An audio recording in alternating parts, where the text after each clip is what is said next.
My child, stop scrolling. I am the Lord, and I have a word so urgent, so personal, so explosive in power, that missing it could cost you more than you know. What you're about to hear isn't just information, it's activation. It's the turning point your spirit has been groaning for. Tomorrow changes your life, but what happens next hinges on what you do now. So don't just watch casually. Lean in like your destiny depends on it.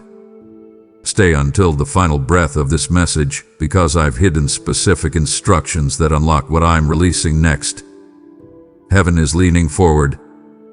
Angels are already moving. Your obedience to stay is the door I'm using to walk in.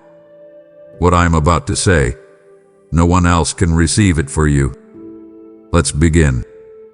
My beloved child, stop what you are doing.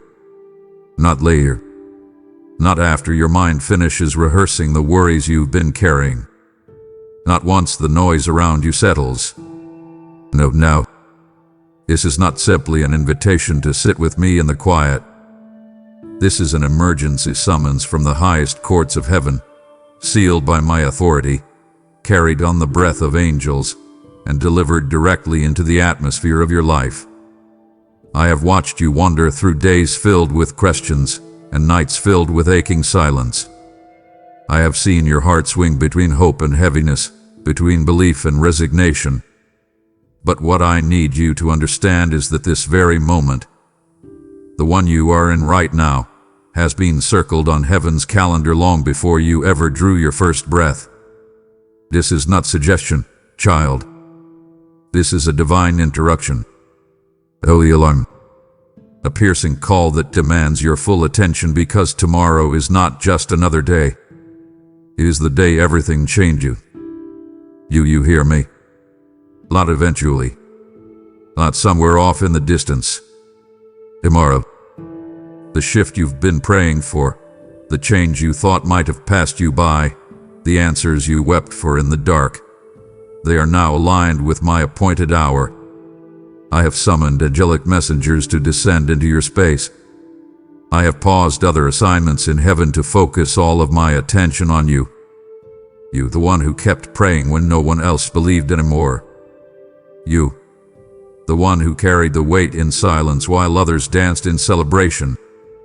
This is your divine moment, and it is emergence level holy. Don't let the casual pace of this world deceive you. What I am about to do will not wait for you to be emotionally ready or intellectually prepared. It's why I'm calling you now, because this shift will only be received by the surrendered, the available, the attentive. Tomorrow holds more than you dreamed.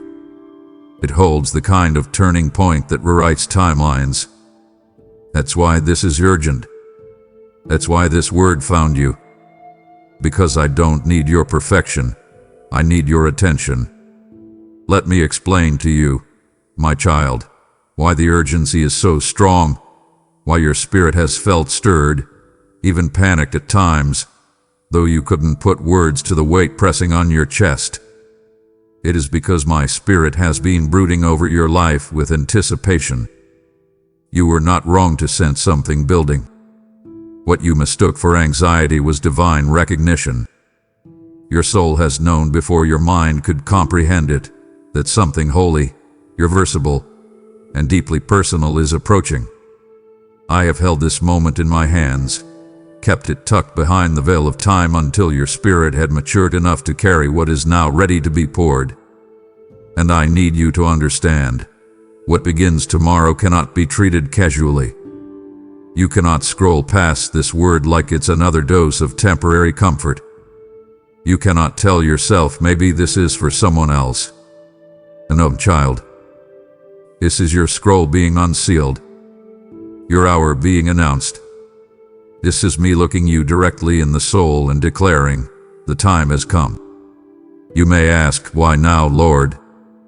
And I will answer you plainly, because you're ready. You didn't think you were, but I did. You didn't feel qualified, but I called you. You didn't see progress, but I saw roots growing in unseen places. I watched you remain faithful while your heart ached for resolution. I saw you choose me over and over again when easier paths beckoned you away. And now, tomorrow, I respond, not with partial blessing, not with distant hope, but with divine demonstration. I will touch areas of your life that have sat silent for too long. I will activate what the enemy tried to convince you was permanently dormant. And hear me, child, what I start tomorrow cannot be stopped by human hands. No system can delay it. No voice can cancel it. I'm opening something eternal. And the reason I sent this word ahead of it is because I needed your heart to stand at the door with open arms. This is your hour. This is your crossing over. So pause everything. Hear me clearly. Your tomorrow has already been written in breakthrough ink. And the ink is still wet. You are about to walk into what I whispered over you in secret, and nothing will ever be the same again. My beloved child, listen closely to me. While the world turns tomorrow like it does every other day, and while men may mark it as just another Monday, just another sunrise, just another tick of the ticking time, I have labeled it differently. Heaven has not called it common. The angels do not call it ordinary. I have declared it a divine tipping point. A moment where the weight of your waiting finally outweighs the resistance that tried to hold you back. You stand, not barely, not broken, not behind, but directly at the very edge of fulfillment. And I need you to hear me say this with thunder in my tone and tenderness in my eyes. Nothing will stop what I have decreed. You have seen days blur together, haven't you? Watched the same routine cycle like a wheel that never quite lands where you hoped. You felt like you were caught in a divine delay, wondering if maybe the promise passed you by. But I tell you, child, you were not stuck. You were being staged. Everything, every delay, detour, disappointment, was setting the scene for a divine reversal. And tomorrow, the invisible scales begin to tip. The prayers you thought had disappeared into heaven's silence have been weighing down the bowls of my remembrance. Your intercession was not ignored. It was gathering momentum. And now, the moment has come when the weight of your obedience causes the entire spiritual climate to shift. You feel the tension in the air. That's the weight of glory pressing against time. This is not metaphor. This is motion. The kind of divine movement that splits sea from sea and summons dry land to appear where only water once ruled. When I say tipping point, I don't mean a subtle shift or a mild adjustment. I mean the kind of shift that reverses verdicts, overwrites timelines, and rearranges rooms you haven't even entered yet. The kind of shift that silences the voice of delay and shouts your name into divine acceleration. The kind that makes people ask, how did this happen so suddenly? And yet only you and I will know the truth. It was never sudden. It was sovereign. Here's a sound in the spirit realm right now. A sacred silence before the breaking open. Can you feel it? That breath of stillness before the trumpet blast. That's what tomorrow carries. Not a trickle of a change, but a torrent. Not a gradual unfolding, but a holy eruption. And I need you to be poised like a page waiting for the ink of promise. Because what I write next onto the script of your life hath been kept hidden in my hand until this very hour. No, this is not hype. This is holy. This is heaven leaning low with blueprints I drew in my divine imagination long before your feet ever touched earth. You are not stumbling into a lucky day. You are stepping into a strategic unveiling authored by eternity. And I am the author who finishes what he starts. So I ask you, child, not with heaviness but with holy hope, will you trust me one more time? Will you wake tomorrow not with dread but with divine expectation? Will you allow your spirit to rise before your logic catches up? Will you let the flicker of faith outshine the fog of fear? Because when you stand at the edge of fulfillment, your posture matters. Posture isn't performance. It's surrender. It's the stillness that leans forward, not backwards.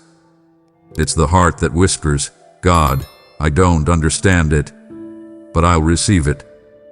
You waited so long. Others have forgotten what you were holding on to. Some even mocked your faith, mistaking your patience for passivity. But you were never passive. You were postured for promise. And now, the heavenlies know it. The clock has struck, and the hour has arrived. Fulfillment is not future tense anymore. It is pressing against your present. And I, your Lord, have positioned every piece for this precise moment. The calendar may call it Tuesday, but I call it transition. The world may wake to routine, but you will wake to recompense. Because this isn't just the tipping point for a situation. It's the turning point of your life. You've been feeling it, haven't you, child? The heaviness in the room when no one else feels it. The sudden surges of emotion that don't quite make sense.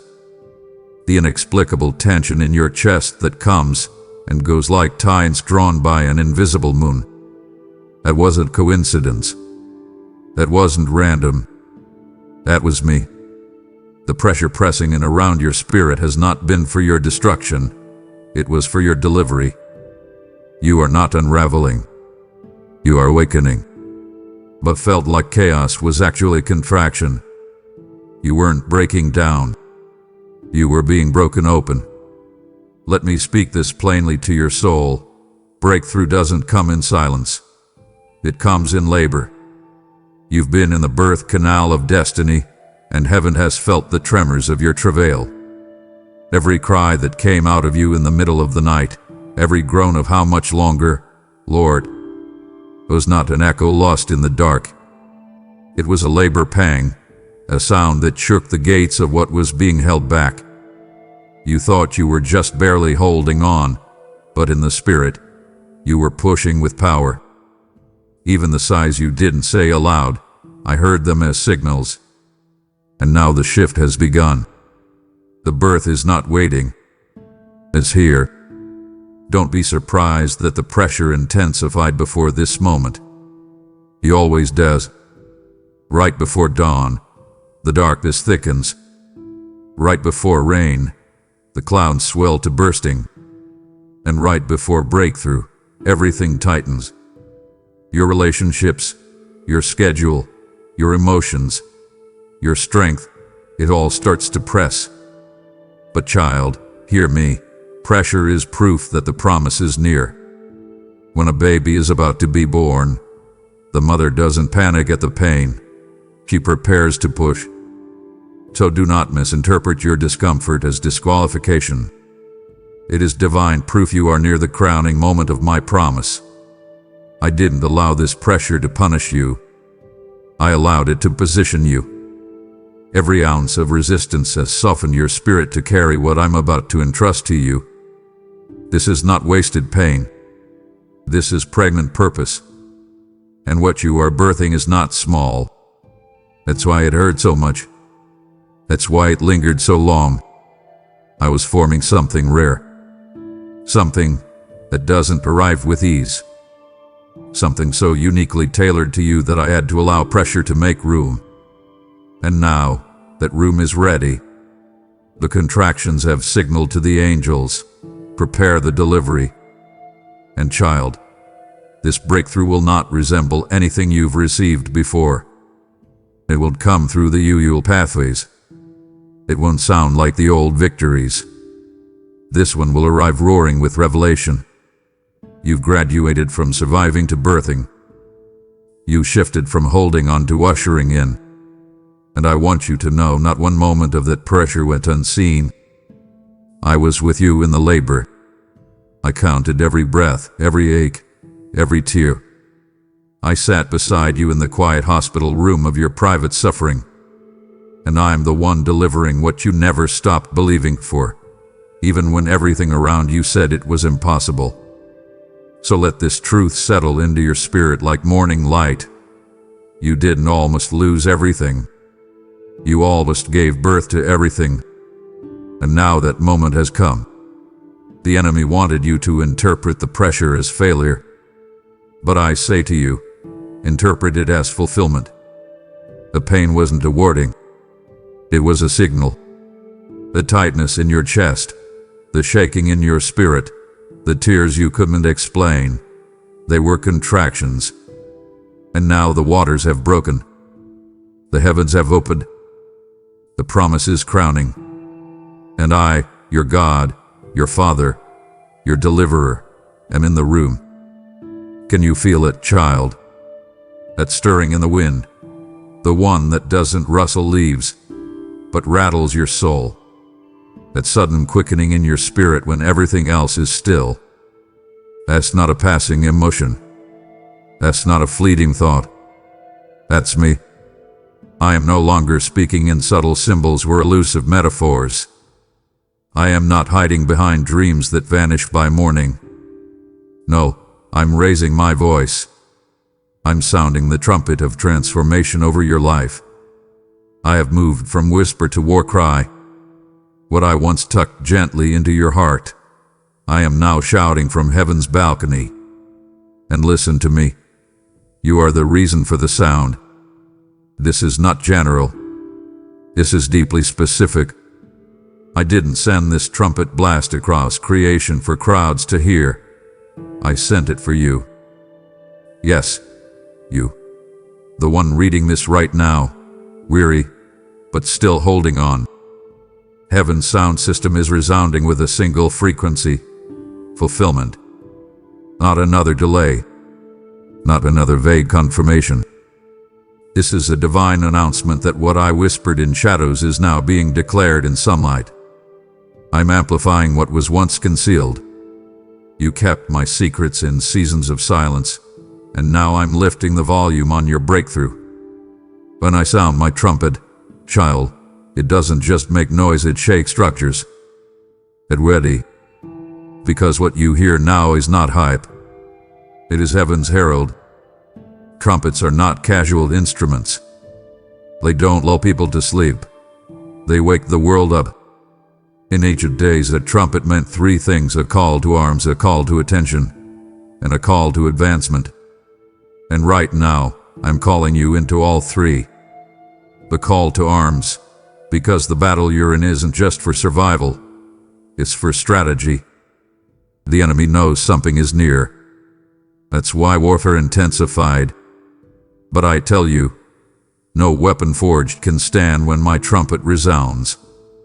The call to attention, because I need your focus, child. Not just your faith, but your undivided gaze. This is a time to look up, not around. You are being summoned to see what is being unveiled. And lastly, the call to advancement. You are not staying where you are. You are marching forward to places no one thought you'd reach. This isn't optional movement. This is orchestrated momentum. Let me say it plainly, this trumpet isn't a warning. It's a witness. It testifies that transformation is not approaching. It has arrived. And I am not transforming you privately only. I am doing it publicly. Not for pride's sake, but for promise's sake. So others will see what I can do with a surrendered soul. This trumpet is not blasting for attention, it's blasting for alignment.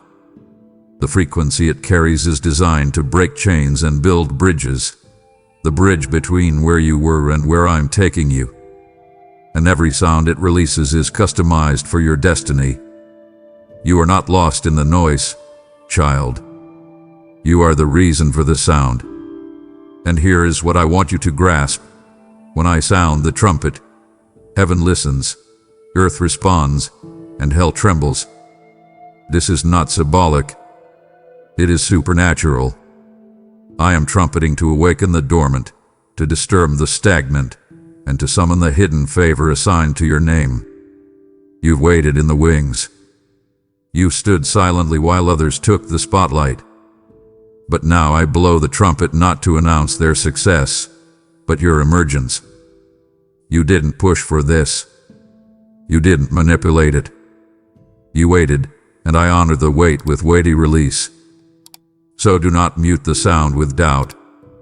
Don't cover your ears with insecurity. Don't treat this trumpet like it's a passing soundbite. This is the very voice that told Lazarus to rise. The same voice that shattered Jericho's walls. And now I sound it for you. Tomorrow, the vibration will increase. It will resound in small confirmations and large collisions. And when it does, remember, this isn't just me speaking loudly. It's me declaring, the time has come. You are not just near the change. You are the reason I am declaring it with such force. Child, I have watched you try to shrink yourself to stay comfortable in spaces I never meant for your forever. I've seen you contort your calling to fit into environments that no longer nurture your growth. I've heard the whispers of your own heart asking, why do I feel so pressed, so restless, so stretched?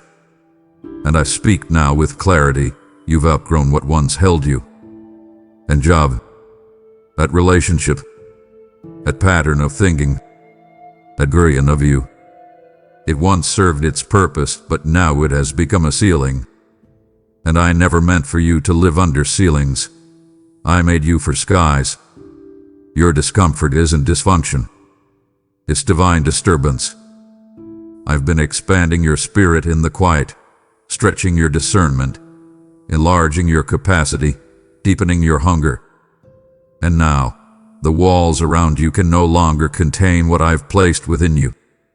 You were never meant to remain planted in a pot. You were meant to become a garden.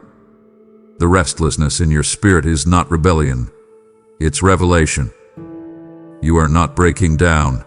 You're breaking out. Like a cocoon that can no longer contain a forming butterfly. You are not going backward. You are breaking forward. Let me speak to your fear, the fear of change, of letting go, of stepping into something you cannot yet see. I know the thought of outgrowing a season feels like loss, but what feels like losing is actually launching.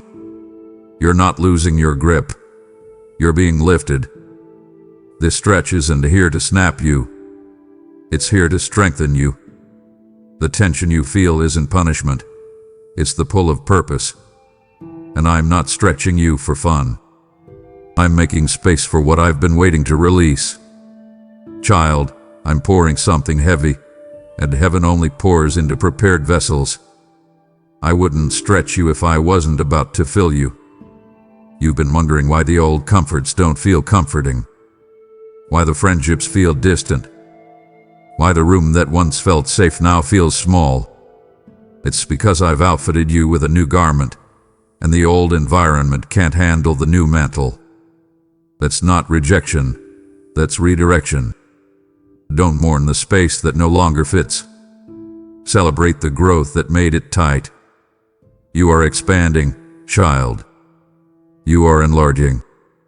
And the space I'm moving you into is built to handle the volume of blessing I've assigned to your name. And now, hear this clearly. Do not try to re-enter what I've already closed. Don't try to reshrink to be more palatable to people who never saw your full calling. You don't belong in Egypt anymore, and you don't fit in wilderness mentality. You're being led to promised territory, and the only way to walk into it is with room to run. The space I'm leading you to won't just stretch your spirit, it will satisfy it. Because what I'm about to release, the insight, the relationships, the opportunities, the revelation, is too heavy for the version of life you've been tolerating. That's why I let the wall tighten. That's why you feel the stretch. Because I'm getting ready to pour out the promise. So lift your head. Loosen your grip on what was. Widen the door of your faith. The stretch is almost complete. The tension is the sign that release is near. You haven't been failing. You've been forming. And now, What couldn't fit before is finally making room. You will not return to small. You will not reduce to survive. You will expand to overflow. And what once confined you will now testify of how far I've taken you. My precious child, have you noticed it lately? The sudden distractions, the heavy fog over your focus, the strange friction in conversations, the doors that used to swing wide now creaking closed, the voices that once cheered you on suddenly growing silent, or worse, critical. Yes, you felt it. And no, it's not in your imagination. You are not being paranoid. You are not too sensitive. What you're feeling is spiritual interference. The enemy has picked up on what's being prepared for you in my courts. He's eavesdropping on the echoes of glory gathering in the heavens. He's catching glimpses of the angels I've assigned to go before you. And because he cannot stop me, he's trying to stop you with noise, nuisance, and numbness. But child, listen to me. Distraction is not denial. The increase in spiritual static is not a sign that you're off course. It's proof that you're near the finish line. The enemy doesn't waste energy on the directionless. He targets the ones who are carrying something sacred. And right now, you are heavy with holy, pregnant with promise, brimming with breakthrough. And that's why the battle feels personal, because it is. But I, your defender, declare over you this day, no demonic delay, no human interference, no internal fear can cancel a divine appointment. What I have scheduled, no power in hell can unschedule. Let me be even more clear. This distraction storm is strategic, but so is my protection. The distractions are not just random detours. They are designed distortions, meant to pull you out of alignment. Subtle voices that twist truth. Enticing opportunities that lead nowhere. Delays that make you question your decisions. But child, do not be deceived. I gave you discernment for this hour, and I am sharpening it now like a sword. Because what I've prepared for you isn't just a blessing, it's a battleground breakthrough. One that shifts atmospheres. One that unlocks legacy. One that rewrites the narrative not just for you, but for those connected to your obedience. And that's why the distractions came like a flood. That's why you've been feeling off, disoriented, distant. The enemy isn't just trying to bother you. He's trying to break your rhythm. But I have built your rhythm on rock. I am anchoring you in the storm. I'm fortifying your focus.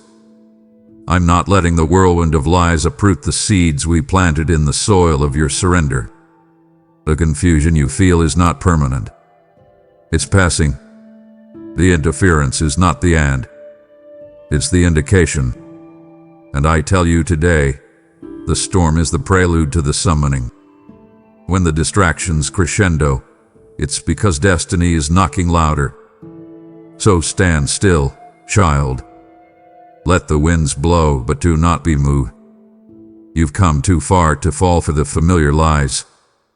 This is the time to tighten your gaze, to tether your heart, to trust my voice above all others.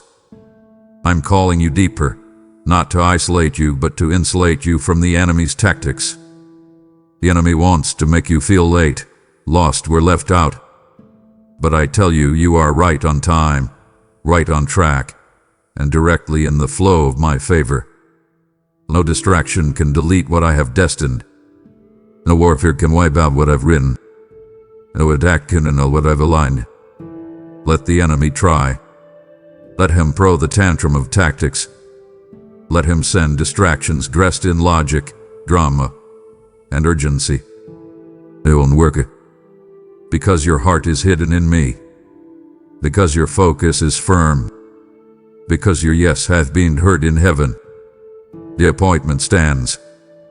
The meeting is set. The moment is marked. And not even hell's highest ranking agents can erase what I've etched into eternity. So lift your head, wipe your tears, and lean back into trust. The noise may be louder, but my voice is clearer, and my promise, it is still on schedule. John, come closer. I want to tell you something that only I could know, something that human minds would struggle to grasp, but your spirit is ready to receive. Tomorrow, yes, that very day you thought might be just another page turned, carries a seal. Not the stamp of circumstance, not the signature of coincidence, but a seal from my own hand, a divine imprint forged in eternal fire. You see, this moment you're entering is not random. It's not manufactured by your efforts, nor manipulated by the world. It hath been written, authored in the ink of my omniscience, prepared in the stillness of the ancient days, and sealed for such a time as this. What's coming to you tomorrow is not a bonus. It's a blueprint. It's not a late reward. It's an on-time release. There is nothing accidental about the timing. While you've paced your floors in uncertainty, I've been placing pieces in the background with divine precision. The moment that's about to unfold was not placed on your timeline by the will of man. It was written into the fabric of forever. And I tell you now, this isn't just a new day. It's a holy unveiling. And when I place my seal on a day, no demon, no delay, no doubt can deny its arrival. Think back, child. Remember the moments when you almost gave up. The days you questioned your worth. The hours you spent wondering if I even remembered what you asked for. All the while, I was holding this day, hiding it like a sacred gift, wrapped in layers of glory and weight. I didn't release it before because it wasn't time. And I don't release destiny prematurely. I protect what matters. And child, you matter. The dream you carry matters. The pain you walk through matters. The obedience you showed when no one clapped matters. It's why I sealed tomorrow with purpose. Not potential. Purpose. And let me tell you why that seal is so powerful. It is irreversible. What I am about to do is not up for negotiation. What I have written can be written. This isn't a season of suggestion, it's a season of sovereign unveiling. And you are not late. You are not missing it. You are not an afterthought. You are the reason I delayed other things, to make room for this exact hour. Heaven is not in a hurry, but it is in motion. Angels are not confused, they are commissioned. And I'm not scrambling, I'm sealing. So tomorrow, I want you to wake up with eyes that search not for signs, but for seals. I want you to listen not just for sounds, but for the stirrings of purpose. Because the day has already been marked. What you experience will not be luck. It will be legacy.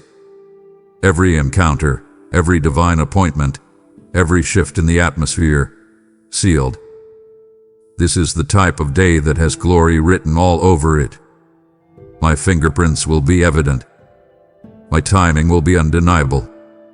My strategy will be irrefutable. You will not be able to explain it. You will only be able to testify. And child, when you testify, tell them this. This was not a random moment. This was a sealed miracle. This was written in heaven before I ever knew how to hope for it. Because that's the truth. I sealed tomorrow not to impress you, but to establish you. You are being ushered into a day that was forged in forever. And now that forever has kissed your timeline, get ready. The seal is breaking. And when it does, everything will change.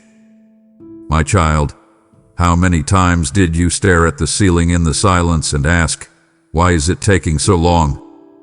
How many days did you wake with expectation, only to watch the clock tick forward without visible change? I know. I was there. I heard every unspoken question buried in the rhythm of your routine. And I tell you now, you weren't in a season of stagnation. You were in a season of synchronization. You saw somas, but I saw sacred sequencing. Because what you call delay, I call divine alignment. What you call waiting, I call weaving. Every moment, every minute, every heartbeat was being tethered to timing so perfect it could not be rushed. I need you to understand this. I wasn't late.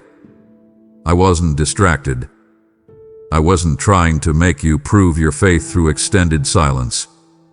I was positioning players, opening atmospheres, aligning decisions, and closing counterfeit doors that would have looked like blessings but were actually detours. You couldn't see it, but I was behind the curtain of time, not improvising but orchestrating, not adjusting but arranging. Your season wasn't slow, it was surgical. I was performing a heavily operation on your timeline, cutting with precision, stitching with wisdom, and preparing for a moment that would arrive not a second too soon. You see, my child, in my kingdom, I don't operate by human calendars. I operate by kairos, the appointed time, the time that carries the weight of eternity within it. And that kind of time isn't rushed. That kind of time requires orchestration on levels you've never imagined. I was synchronizing people you don't even know yet, setting up conversations across continents, influencing decisions that seemed unrelated to you but were actually interconnected threads in your breakthrough tapestry. The no you received 3 months ago. It wasn't rejection, it was realignment. A door that stayed closed. It wasn't a denial. It was a delay for divine delivery. Let me remind you of something. Even when the earth was formless and void, I was not in a hurry. I spoke each piece into existence with precision and patience. Light didn't rush the land. Waters didn't interrupt the stars. Every creation waited for its spoken moment. And so did your breakthrough. It wasn't behind schedule. It was waiting for the moment I whispered into your destiny before the foundations of the world were formed. You may have felt forgotten, but I was focused on placing each miracle at the exact second it would bear the most fruit, silence the loudest lies, and shock every voice that doubted your becoming. So now, as you prepare to step into tomorrow, know this. The clock you feared was against you has been ticking toward you the whole time. Every second had been holding hands with heaven's plan. Every minute had been marinated in mercy. What you thought was missed is actually matured. You are walking into a moment that didn't arrive quickly because it was too heavy to be delivered casually. The timing had to be tight. The alignment had to be exact. Because when I unveil what's next, it won't be fragile. It will be fortified. And when people ask how it happened so suddenly, you'll know the truth. It wasn't sudden. It was strategic. Don't mourn the pace. Don't regret the wait. Because now you'll see that nothing was wasted, not one sigh, not one tear, not one delay. It was all preparation for precision. And when I align things, I don't do it with general motion. I do it with millisecond majesty. So stand ready. Heaven is aligning realities with breathtaking clarity. And your name is on the schedule. Right on time. Right on purpose. Right on the edge of glory. My beloved, hear me clearly. The very air around you is about to feel different. The same room you've wept in will begin to tremble with a tenderness you've never felt before. Because when you wake tomorrow, yes, tomorrow, the weight of heaven's agenda will already be present in your atmosphere. It will not knock. It will not ask permission. It will hover like glory and settle like oil. What I have prepared is not still en route. It is already here, wrapped in reverence, saturated with significance, and resting with anticipation, waiting for your awareness to catch up with my readiness. You won't have to stir anything up. You won't need to fight for it. You'll wake up in it. Like the dew on the morning grass. My agenda will be resting on everything: your home, your body, your decisions, your conversations. You'll feel it in the stillness. A spiritual way. Not heaviness that burdened, but heaviness that births. Not pressure that breaks, but presence that builds. And let me be clear, this is not a symbolic visitation. This is a strategic arrival. You are not being visited. You are being invaded by purpose. What I've prepared carries more than answers. It carries activation. The things you've only dared to journal about are about to stand up in your real life. The whispers you've wondered if I really said, they will be confirmed without question. The dreams you buried because they felt too big, they are about to breathe again. Because I'm not just bringing fulfillment. I'm bringing function. My agenda carries instruction. It carries movement. It carries a manifestation so sharp, so sure, it will cut through the thickest confusion and crown your mind with clarity you didn't know you needed. I am unwrapping scrolls with your name written in eternal ink. Scrolls that have waited generations for their reading. Scrolls that angels have hovered over in silence. And tomorrow, child, I am breaking the seal. The scroll will not just be read, it will be released. And what is released will not trickle, it will transform. And here's the wonder of it. You won't even have to understand it all. You'll just have to say yes. Just lift your eyes and receive what you never saw coming but always sensed was possible. This is not the season of theory. It's the season of tangible transaction. So prepare not just your schedule, but your spirit. This is not about doing more. It's about recognizing more. Recognizing when heaven enters the room. Recognizing when the weight you feel isn't weariness. It's the wind of destiny. Recognizing that the subtle shift in atmosphere is actually the sound of strategy unfolding. I'm placing my agenda on your doorstep like a divine delivery. It has been signed in my blood, marked by my spirit, and tailored for your timeline. It cannot be stolen. It cannot be delayed. It can only be embraced. Wake up tomorrow with wonder. Open your eyes like one who expects heaven to speak. Because, child, the agenda is no longer future tense. It's now. It's near. It's naming you as the one it's been waiting for. And when it unfolds, you'll realize that what you've been hoping for had been hovering over you all along, just waiting for this divine morning to arrive. And now it has. Prepared. Poised. Ready to be unwrapped. And all of heaven is leaning in to watch you open what was written just for you. I have seen you. Not just the version of you that smiles in public or tries to hold everything together when others are watching, but the real you. The one who has cried behind closed doors, who has buried questions in the pillow, who has whispered into the void, God, just show me something, anything. I have heard every sigh. I've counted every tear. I've sat with you in the silence when answers didn't come and the ache felt like it would never lift. And I say to you now, with holy authority and unspeakable tenderness, the appointed time has come. You didn't miss it. You didn't delay. You didn't disqualify yourself from it. You've waited faithfully, even when your heart felt fragile.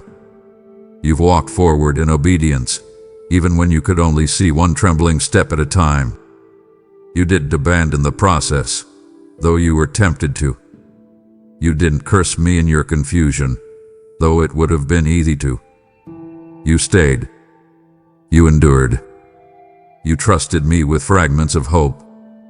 And for that, I honor you now with this announcement. Heaven's appointed time has arrived. Not someday. Not maybe. Now, understand this, my child. I do not speak in empty phrases. When I say appointed, I mean a moment etched in eternity's calendar with your name on it. A moment where the invisible veil lifts. A moment where what was once concealed becomes manifest. You cried out for clarity, and I saw that cry not as weakness, but as worship.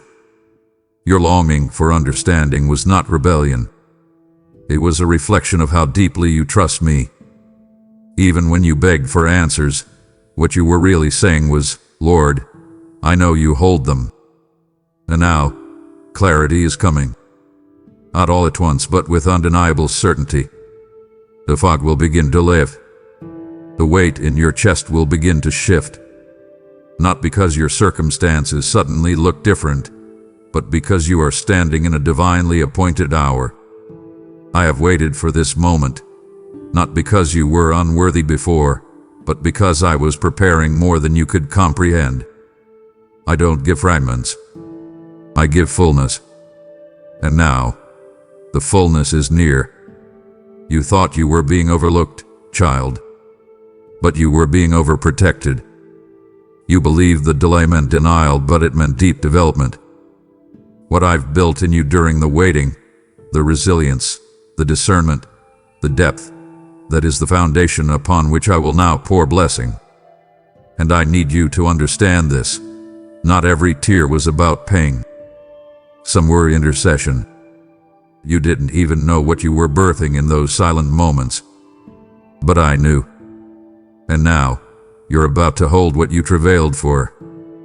So rise tomorrow not as one who's just surviving, but as one who's standing in her season. This is not false hope. This is fulfillment hope. The time has come. The appointed time, not a general release, but a specific outpouring for a specific person in a specific moment. And you, my child, are that person. You have reached that moment. I am not just moving. I'm moving for you. Can I tell you a secret, child? What seems sudden to you has not been sudden to me. What feels like a swift shift in your world is actually a slow reveal of what I've been preparing all along. You thought I was quiet. You assumed nothing was happening. But heaven had been humming with hidden activity on your behalf. I've been orchestrating beneath the surface, not absent, but intentional. And now, I am moving swiftly. Not in panic. Not in haste. But in precision speed. Because the layers of silence have been peeled back, and now the movement can be seen. You may have even whispered, "Where are you, God?" While I was building the very bridge you will walk across tomorrow. I was never still. I was never distracted. I was doing deep work. You couldn't see the roots growing beneath the soil, but I was there, watering, watching, waiting for the right moment to let the blossom break through. Now the time has come. The surface is shifting. The hidden is becoming visible. The sealed is opening. And the movement you will witness is not my beginning, it's my unveiling. You see, the enemy wanted you to interpret stillness as abandonment. He hoped you'd confuse silence with absence. But I am not absent. I am not indifferent. I have been moving in silence, in shadows, in sacred strategies. What you couldn't see was not a lack of activity. It was a layer of protection. I kept things hidden until they were strong enough to be revealed. I allowed processes to unfold out of your view so you would not sabotage them with fear or premature judgment. And now, because the structure is secure, the vessel is ready, the time is ripe, I am lifting the veil. My movement will not come with chaos, but with clarity. You'll look back in awe, realizing that what felt like a sudden wave was actually the result of a river that's been flowing underground for years. You will say, "Lord, why didn't I see this before?" And I will answer, because I was doing it in you before I did it around you. What is happening now is not just fast, it is fulfilled. The fruit is ripe. The soil has been tilled. The harvest is not just coming, it's already at your door. So expect acceleration, but do not expect instability. This movement is not frantic. It is firm. It will move quickly, but it will move with kingdom order. My spirit is not rushing to keep up. My spirit is revealing the rhythm I've already established. You'll feel it in conversations that shift without explanation, in doors that swing open without knocking, in confirmations that arrive before questions are even spoken. This is swift glory, the kind that turns a chapter in a blink but tells a story that echoes into eternity. And child, here is the most beautiful part. What I reveal now will show you that I was never far. Every step, every sigh, every waiting moment was part of the choreography. I was dancing through the dark places, singing over the silent seasons, working miracles in the mud before you ever saw the bloom. And now, I am moving, swiftly, surely, sovereignly. Not because I'm catching up, because I'm catching you up to what I've been doing all along. I know how long you've searched the skies for signs. You've scanned your days, your dreams, your surroundings, whispering, God, just give me a sign. Anything. A clue, a hint, a confirmation. And I've seen how tender your faith has remained even when answers felt distant. But now, lean in. I'm not sending signs tomorrow. I'm sending a shift. This is not a symbolic moment. It is a sovereign move. This is not a breadcrumb of hope. It is a full banquet of transformation. I am not teasing your faith with a wink. I am turning the page with my own hand. This shift will not be subtle. It will not be small. It will not come quietly like a whisper in the night. It will arrive like a wind that rearranges landscapes. Signs can be missed. Signs can be misread. But a shift, a true divine shift, cannot be mistaken. You won't need a prophetic interpretation to know what is happening. You will feel it in your bones. You will sense it in the atmosphere. The air will taste different. Time will move differently. What with one step will suddenly surge. What felt stagnant will start to surge. I'm shifting things not beside you but in you and through you. Let me make this clear. A sign points to something coming, but a shift is the arrival itself. Signs are precursors. Shifts are presence. Tomorrow, you're not getting a message about movement. You are stepping into the movement itself. I'm not sending another encouragement. I'm sending activation. You've had enough signals. You've collected confirmations.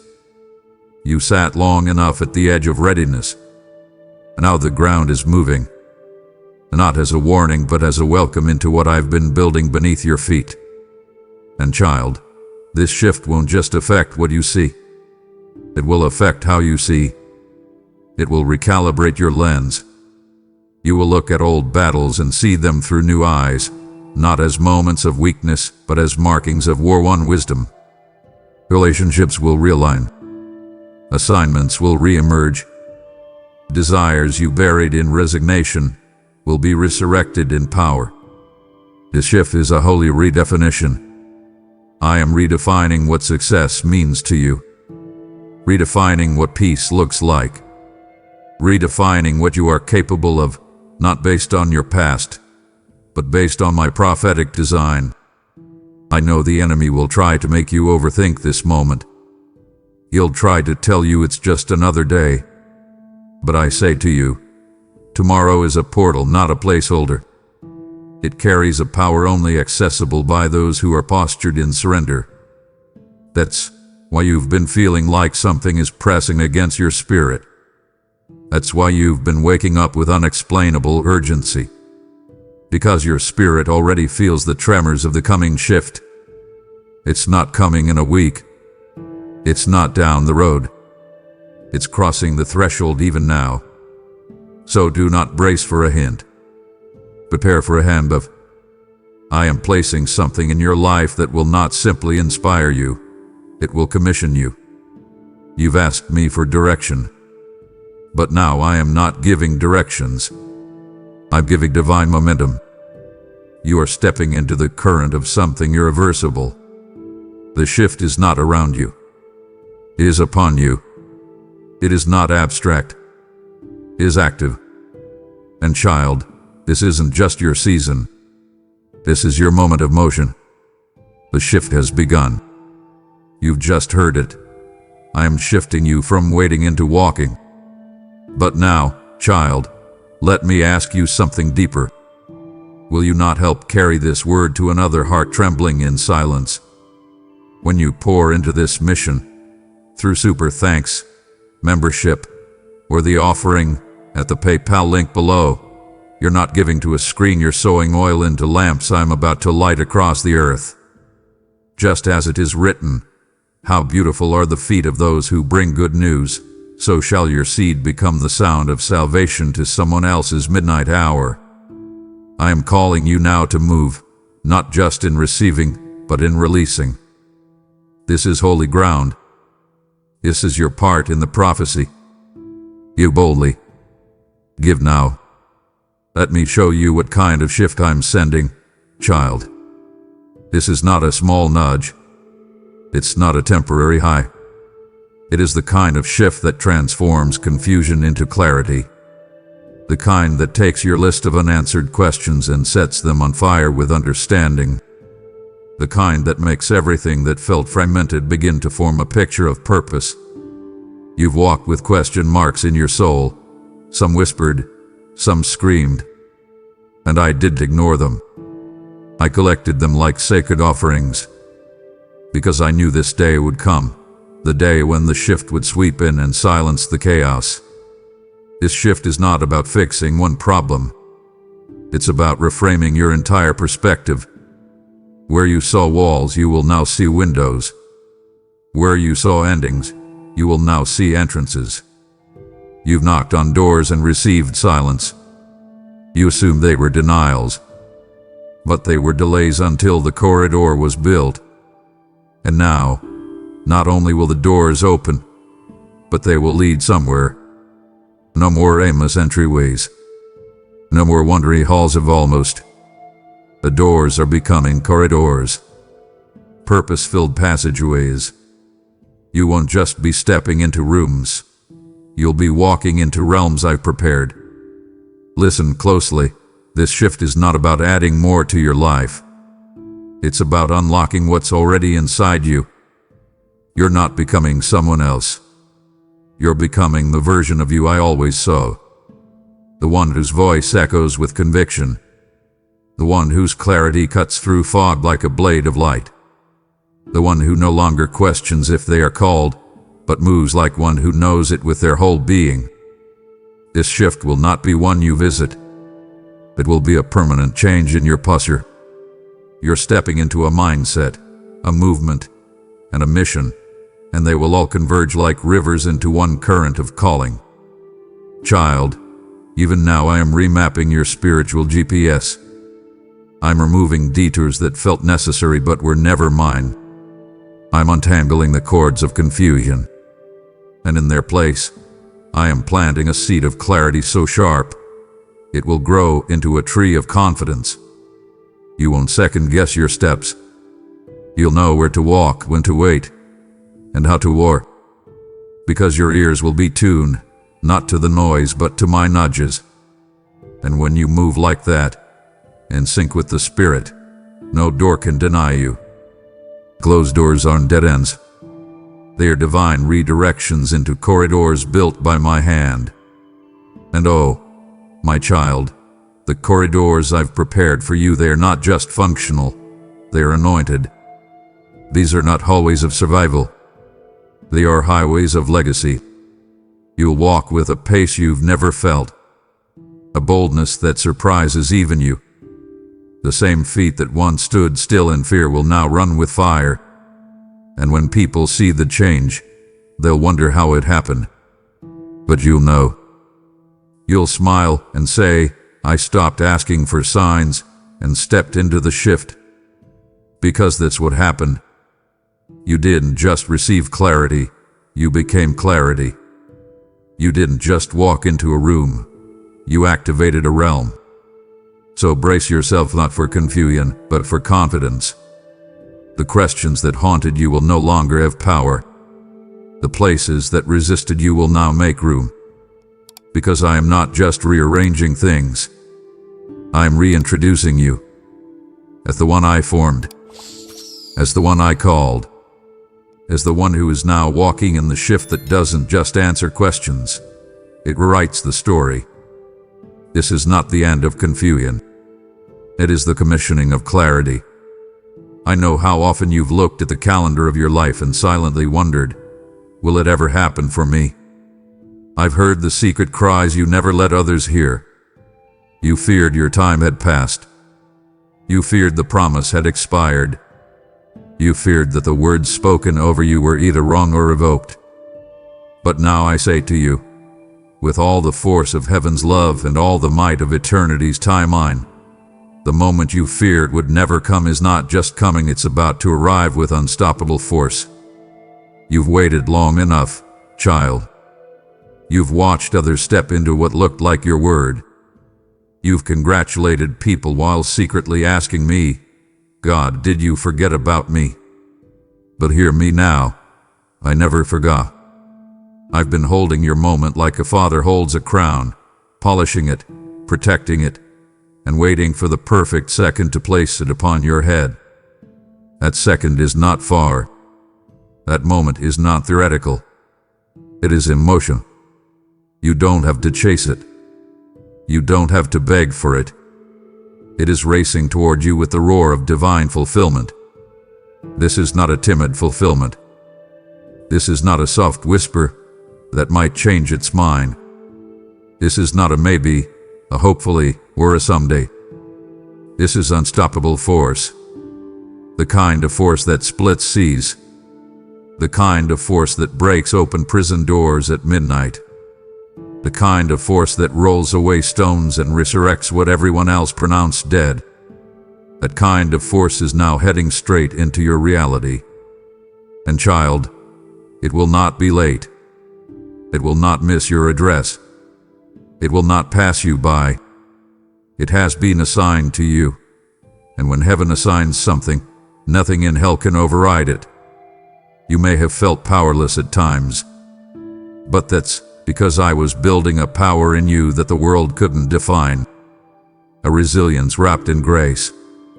A fire refined in silence. And now that the foundation is finished, the fulfillment can fall. I do not build on shaky ground. I do not send glory into confusion. I've cleared the path. I've cleared your heart. And now the very moment you thought you missed is about to meet you face to face. You'll recognize it not because it looks like your plans, but because it will feel like your prayers manifested in motion. Do not fear its speed. Do not flinch at its force. What's coming is not here to knock you off your feet, but to plant your feet in purpose. This force is not destructive. It's constructive. It's rebuilding everything that delay tried to destroy. It's resurrecting joy, reestablishing vision, and restoring the roar in your spirit. You'll feel it, not as panic but as power, not as fear but as fulfillment. It will come like rain after a long drought, sudden, soft, unstoppable. And once it begins, nothing will be able to reverse what I've released. So don't hold back now. Don't brace for disappointment. This is the moment you feared would never come, and it's coming with heaven's full force. It ready to rise. It ready to run. Because what's arriving is not just a fulfillment of your past prayers.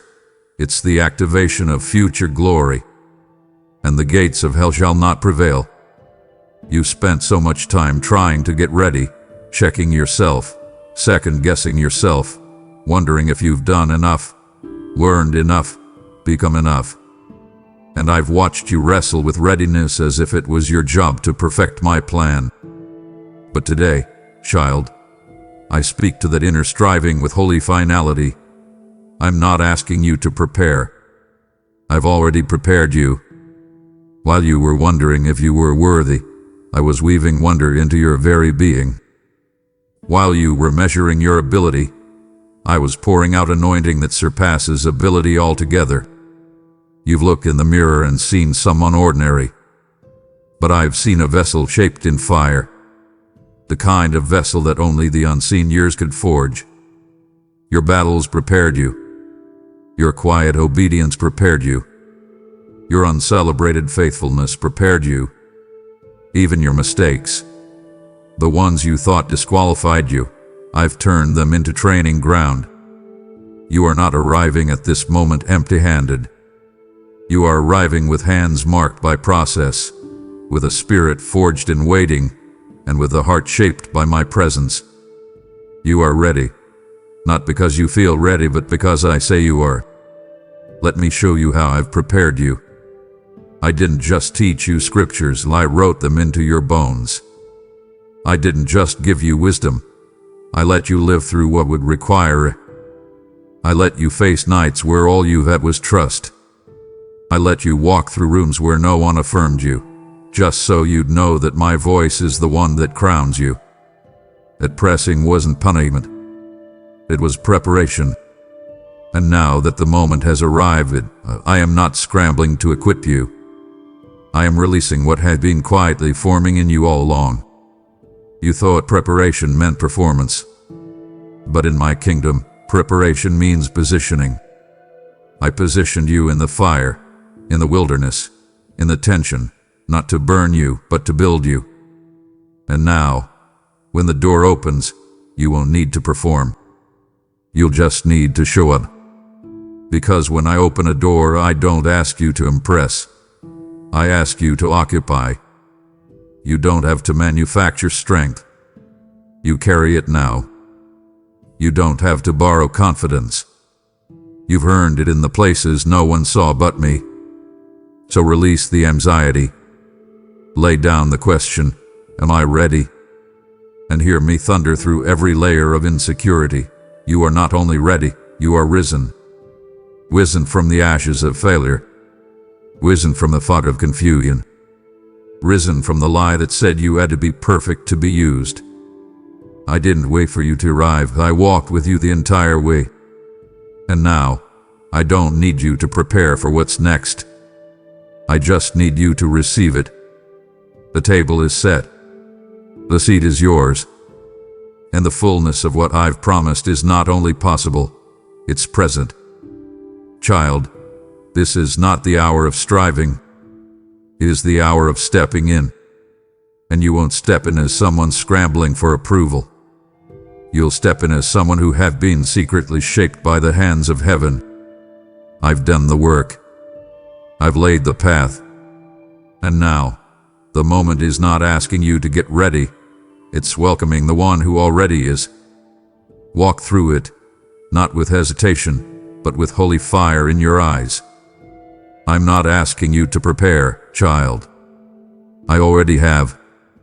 And you are my finished work, stepping into a prepared promise. Child, listen closely now. What I'm about to release into your life is not a flicker. It's not a flash. It's not a passing breeze of hope that lifts you momentarily and then disappears into the distance. No, beloved. What I am releasing is a breakthrough that dwells. Not a vizier. Not a guest. A resident. You've encountered enough temporary encouragements. Those moments where you thought the tide was turning, only for it to retreat again. You've known what it feels like to grasp at a miracle, only to see it vanish like a mist. But that season, that cycle of almost, is ending. I am not just giving you relief. I am building you a realm. And my breakthrough isn't coming to pass through, it's coming to stay. You've grown used to survival, used to temporary victories, used to shallow breaths of peace that vanish before you can fully exhale. But I have not called you to a life of spiritual visitors. I have called you to abide in overflow. And now, the very atmosphere around you is preparing for occupancy. The breakthrough I'm sending is not event-based. It is environmental. You won't just see the evidence of my move, you will live inside it.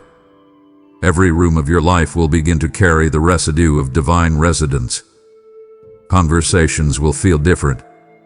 Your inner world will stabilize. Chaos will be unable to find its footing. Because where I dwell, disorder cannot remain. This is what I want you to truly grasp. I'm not just opening a door. I'm moving in. This isn't just about what I'm doing for you. It's about what I'm doing through you, round you, and within you. I am creating a spiritual atmosphere that the enemy cannot penetrate. A safe place for a moment, but a sanctuary for a lifetime. You are stepping into a dwelling place blessing, the kind of transformation that reshapes not just your outer circumstances, but your entire identity. It's a breakthrough that rewires how you think, how you speak, how you breathe, how you believe.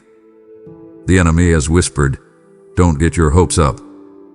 But I say, lift your hopes even higher. Not because you're chasing emotion, but because you are about to be established. And the difference between a temporary move and a dwelling place is this: establishment. You will no longer be a spiritual refugee wandering from breakthrough to breakthrough. You will be rooted. Rooted in promise. Rooted in peace. Rooted in my abiding presence that does not fluctuate with seasons. You'll no longer wonder if the blessing will stay. It will stay because I am staying. I have not come to bless and go. I have come to build and remain. And in the very places where you felt unstable, I am laying foundation stones of permanence. Your finances, your health, your family, your calling, every category is being swept up into this dwelling place breakthrough. You're not being touched by glory. You're being immersed in it. And once you live there, everything shifts. You'll speak with weight, walk with wonder, wait with peace. Because you'll know, you are no longer hoping for habitation, you are hosting it. This is the dwelling place of destiny. And child, I'm not visiting you. I've chosen to live here. Your obedience created an altar. Your trust built me a room. Your surrender laid out the welcome mat. And now I'm moving in. My glory won't just stop by. It will saturate. And you will dwell in what once only touched you briefly. This isn't a breakthrough that flickers, child. This is one that dwells. I know what you've buried. I know the dreams you quietly folded up and placed on the shelf of maybe someday. Or worse, probably never. You didn't stop believing in me, but you stopped believing that particular thing could ever happen. The relationship you gave up on. The vision that never launched. The job you couldn't hold. The ministry that faltered. The promise that seemed to vanish. You whispered to yourself, maybe it just wasn't meant to be. But I whisper to you now, even the things that didn't work before. I'm revisiting them with new breath, new timing, and new favor. Child, let me tell you something holy. My timing redeems all things. When something doesn't work, it doesn't mean it was wrong. It might have just been early. You were ahead of the alignment. You had the right heart, but the wrong hour. And I don't waste what you built in faith. I don't discard the blueprints you designed in worship. I preserve them. And now, in this fresh divine hour, I am returning to those very places. Not to shame you, but to surprise you. Not to resurrect the past, but to reimagine the promise through a lens of new power. You will feel it soon. That nudge to pick up something you let go. That pull toward a place you once walked away from. An idea returning, not to torment, but to testify. Because I'm not revisiting to torment you with old hope. I'm recommissioning the very things the enemy said were over. You see, when I breathe on something, It doesn't rise as it was, it rises refined. I'm not restoring it to what it used to be. I'm reshaping it into something you never imagined it could become. This time, the soil is ready. This time, the timing is ripe. This time, the favor is thick. What didn't flourish before will flourish now because it is no longer depending on your effort alone. It's riding the current of my command. You'll feel grace where you once felt grind. You'll feel ease where you once felt exhaustion. That old battle has become new ground. I'm not calling you backward. I'm calling you deeper into the thing I once showed you. The vision never died. It simply went underground like a seed, waiting for the right season to rise again. And let me say this, child, you are not who you were then. The you who tried before was growing. The you who was disappointed didn't yet know how deep your roots could go. But now you've been shaped. Now you've been stretched. Now you're not only ready, you're chosen for the revival of what was once dormant. Don't write off the dream just because the first version failed. This isn't version 1. This is resurrection. And when I breathe new breath, things that looked like tombs become testimony platforms. So go ahead, revisit what you thought was over. Reopen the drawer. Dust off the vision. I'm not asking you to start from scratch. I'm starting where we left off, but with new oil. This isn't nostalgia. This is my now. What didn't work before is now under new management, under new anointing, under new atmosphere. I'm revisiting it not to revive old pain, but to release fresh promise. And when you see it move, when you feel it flow, you'll know. This is what I always meant to do. I was just waiting for now. My child, do you remember the nights when your spirit felt lonely? When the walls seemed indifferent? When you asked me, why must I wait so long in hidden trial? I heard you. I watched you. And more than that, I was with you, the silent companion in every unseen test. You passed trials no one else witnessed. You faced battles in your mind, engaged wars of faith in your heart, endured seasons of waiting when your prayers felt like they vanished into silence. And in those secret moments, when daylight could not touch what you were enduring, you did not give up. You held me. You trusted me. You remained faithful. And now, hear me. I am rewarding what was done in secret with what will be revealed in glory. Those hidden victories, the ones that felt like whispers in your soul, were never wasted. They were not unnoticed, nor unvalued. They were recorded in heaven's ledger. Every tear, every trembling prayer, every longing sigh, it was etched into my memory, preserved in my heart, and will now be turned into a public display of my faithfulness. I will not bring what I have prepared just to you in anonymity. I will reveal it. What was private now becomes public blessing. What was silent now becomes shout of praise. I will not just reward. I will exalt. I will lift what was hidden and set it on pedestals of testimony before many. Because I honor the faith you kept when the world went quiet. I want you to see the pattern in the heavens. The sun does not reveal itself in darkness. It waits until the sky yields.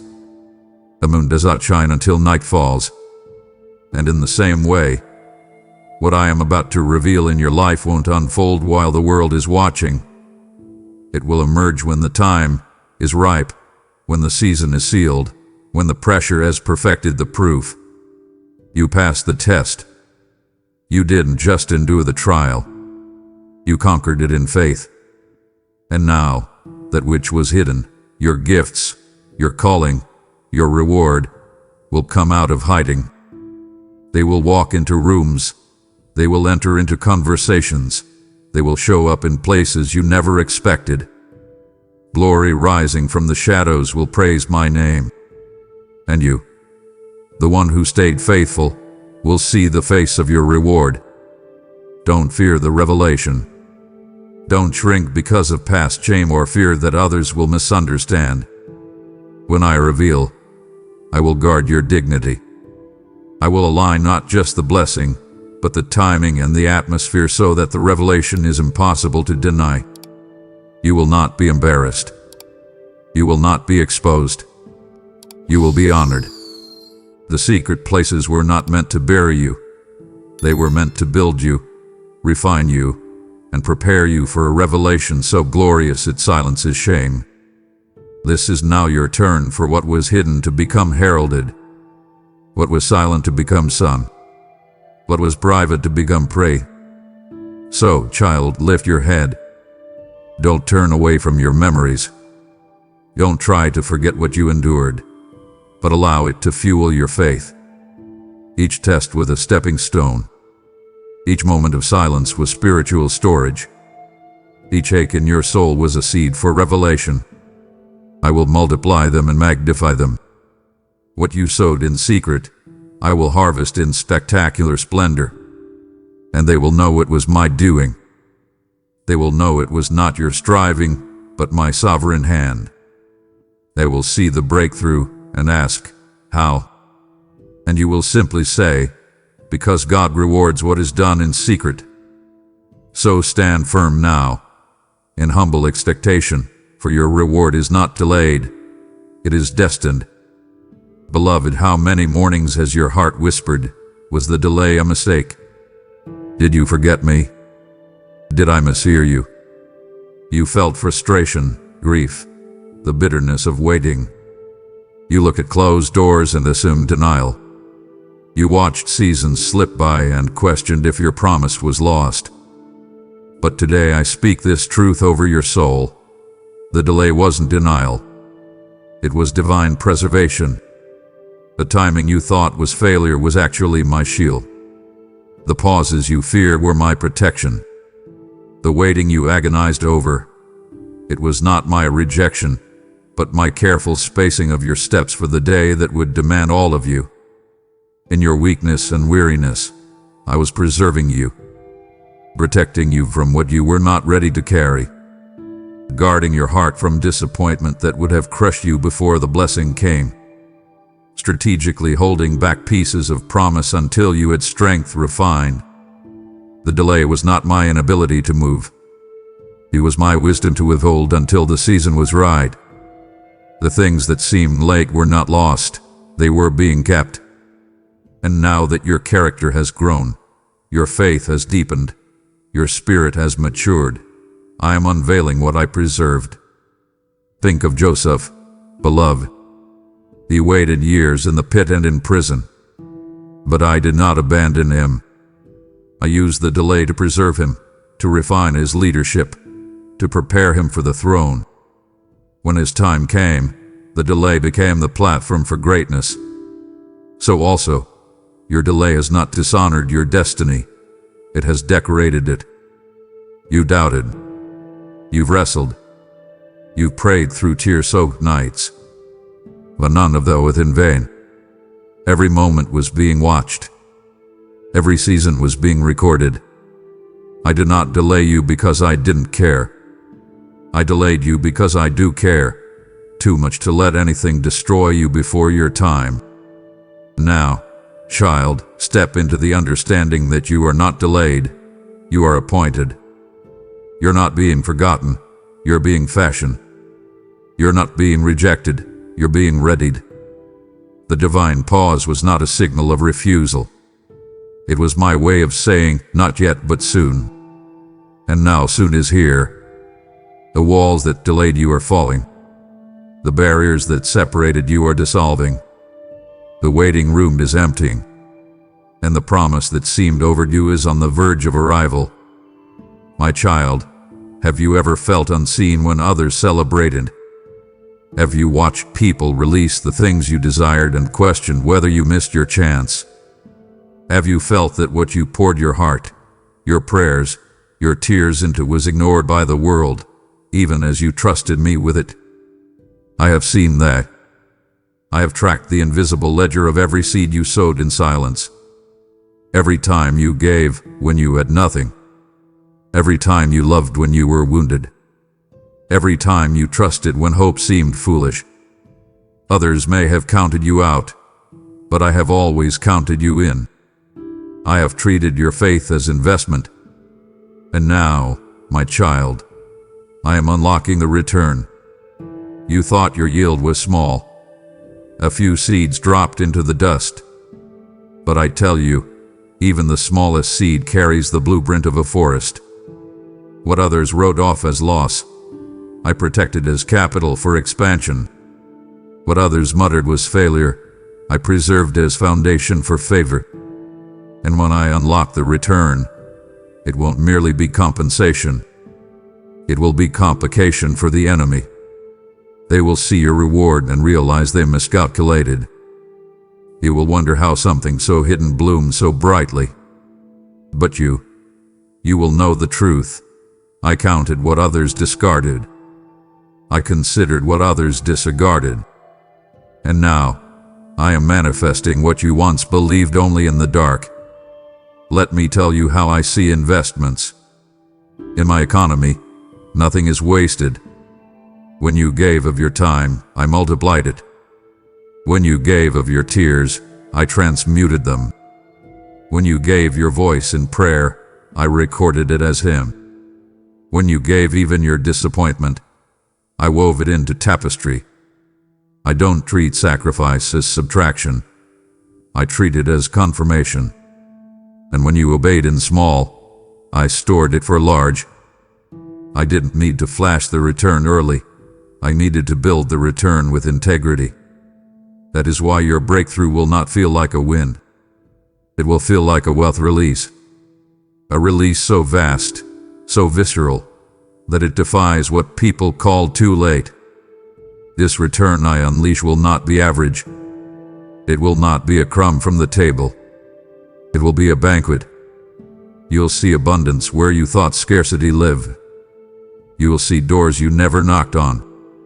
You'll see people deliver favor when you least expected it. Hearts will shift. Words will change. Atmospheres will bend to obedience. What I unlock now will testify not only to your faith, but to my faithfulness. Others will say, "How did this happen so fast?"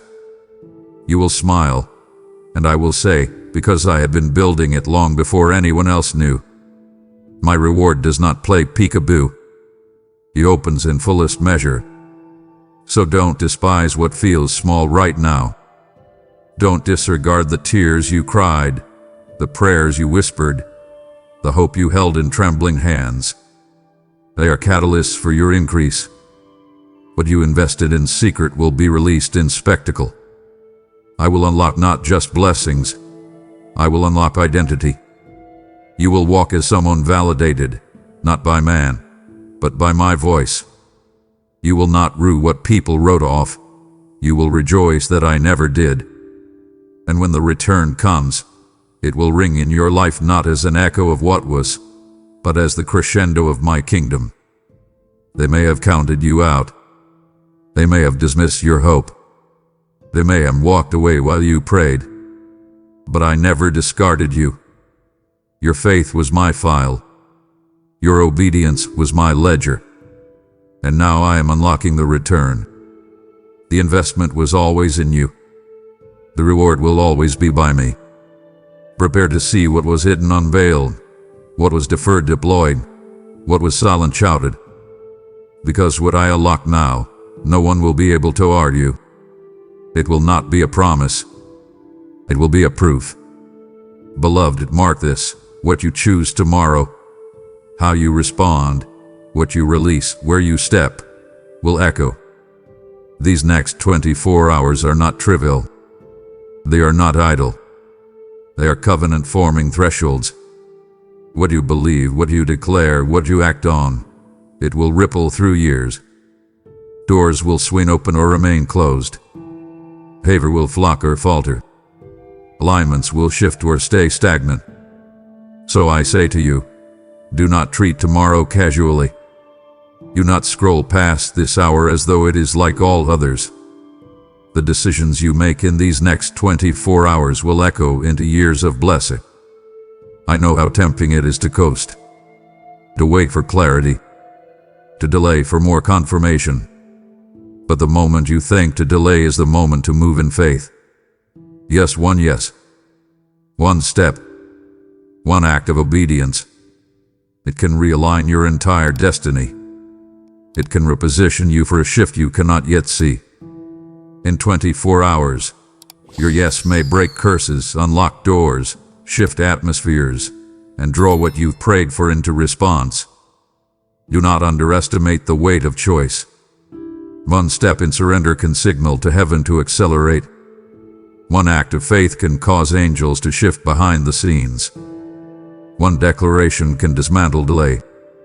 One decision can echo for generations in your family, your calling, your legacy. I want you to see what faithful decision looks like in these hours. It's not perfection. It's purposeful obedience. It's choosing my voice when your emotions urge hesitation. It's speaking my name when fear tempts silence. It's choosing trust when your logic trembles. It's stepping forward when the path feels unlit. That is faith. And those faith decisions in small places will accumulate. They will compound. They will build a runway under you where you thought you were just pacing. Years of blessing await those who respond now, not later. You may feel like the hour is too small for a miracle. But in my kingdom, small hours birth great harvests. Don't waste them on worry or wondering. Use them to pray, to decree, to align, to let go, to surrender. Ask me for boldness. Ask me for clarity. Ask me to ordain your steps. And then, just walk. Even if you can only see one step ahead. Because I walk with you. And that one step can shift everything. The decisions you make in 24 hours, not 24 months, not in distant days, now, will echo into years of blessing. Mark it. Choose wisely. I am with you. I see how fear hides in your throat, masquerading as wisdom. Your thoughts begin rationalizing it's safer not to move now, better to wait until the fog clears. Perhaps I should pause until I'm absolutely certain. But child, those whispers are not from me. They are cunning imitators of my voice. Fear tries to dress itself in the garments of prudence and caution. But I tell you today, do not let fear disguise itself as wisdom. I have not asked you to lean on your understanding. I have asked you to lean on me. Your steps do not require perfect sight. They require a heart anchored in my promise. You were never meant to be guided by fear. You were created to be led by my spirit. The difference is vast. Fear says, what if I fail? Wisdom guided by me says, even if I fall, I will rise in my strength. Fear retreats in tension. My wisdom moves in trust. Fear argues in shadows. My counsel shines in breakthrough. That's why I say, step boldly. Don't be frozen by the possibility of what could go wrong. Drown out the voices that urge hesitation. Move in the direction I've whispered to your spirit, even if the path is dim. I have not called you to safety. I have called you to sacred audacity. And I, your God, have gone before you into every valley, over every mountain, inside every door you are now called to enter. Yes, you may tremble. Yes, doubt may flicker. But child, boldness in my name does not require absence of trembling. It requires the choice to obey anyway. When David faced Goliath, he did not wait until he had no fear. He stepped forward with the confidence that I was with him. That same spirit lives inside you. The path you walk now will not be perfect. It will be fraught with tension and challenge. But you will not walk it alone. I go before you. I have already navigated the terrain. I have already dismantled the strongholds. I've already aligned divine help in the unseen. You are not venturing into darkness. You are stepping into my light made tangible. You see, the reason I urge you to step boldly is because my power is multiplied in obedience, not delayed by your analysis. The more you wait for the right moment, the more the moment waits. And some shifts only open when someone dares to step. So lean into my presence. Speak my name over your fear. Turn your heart toward my voice. Move in the direction I've whispered, even if sight lags behind faith. I will uphold your steps. I will steady your spirit. I will unfold the path beneath your feet. All you must do is trust my presence more than you fear the process. You may look back and see times when fear paralyzed your response. But I tell you, those were preparations, not permanent prisons. Those moments of hesitation did not nullify your assignment. They refined it. They awakened your resolve. They birthed humility in your heart. And now I call you to stand tall, not in your strength but in mine. Embrace boldness.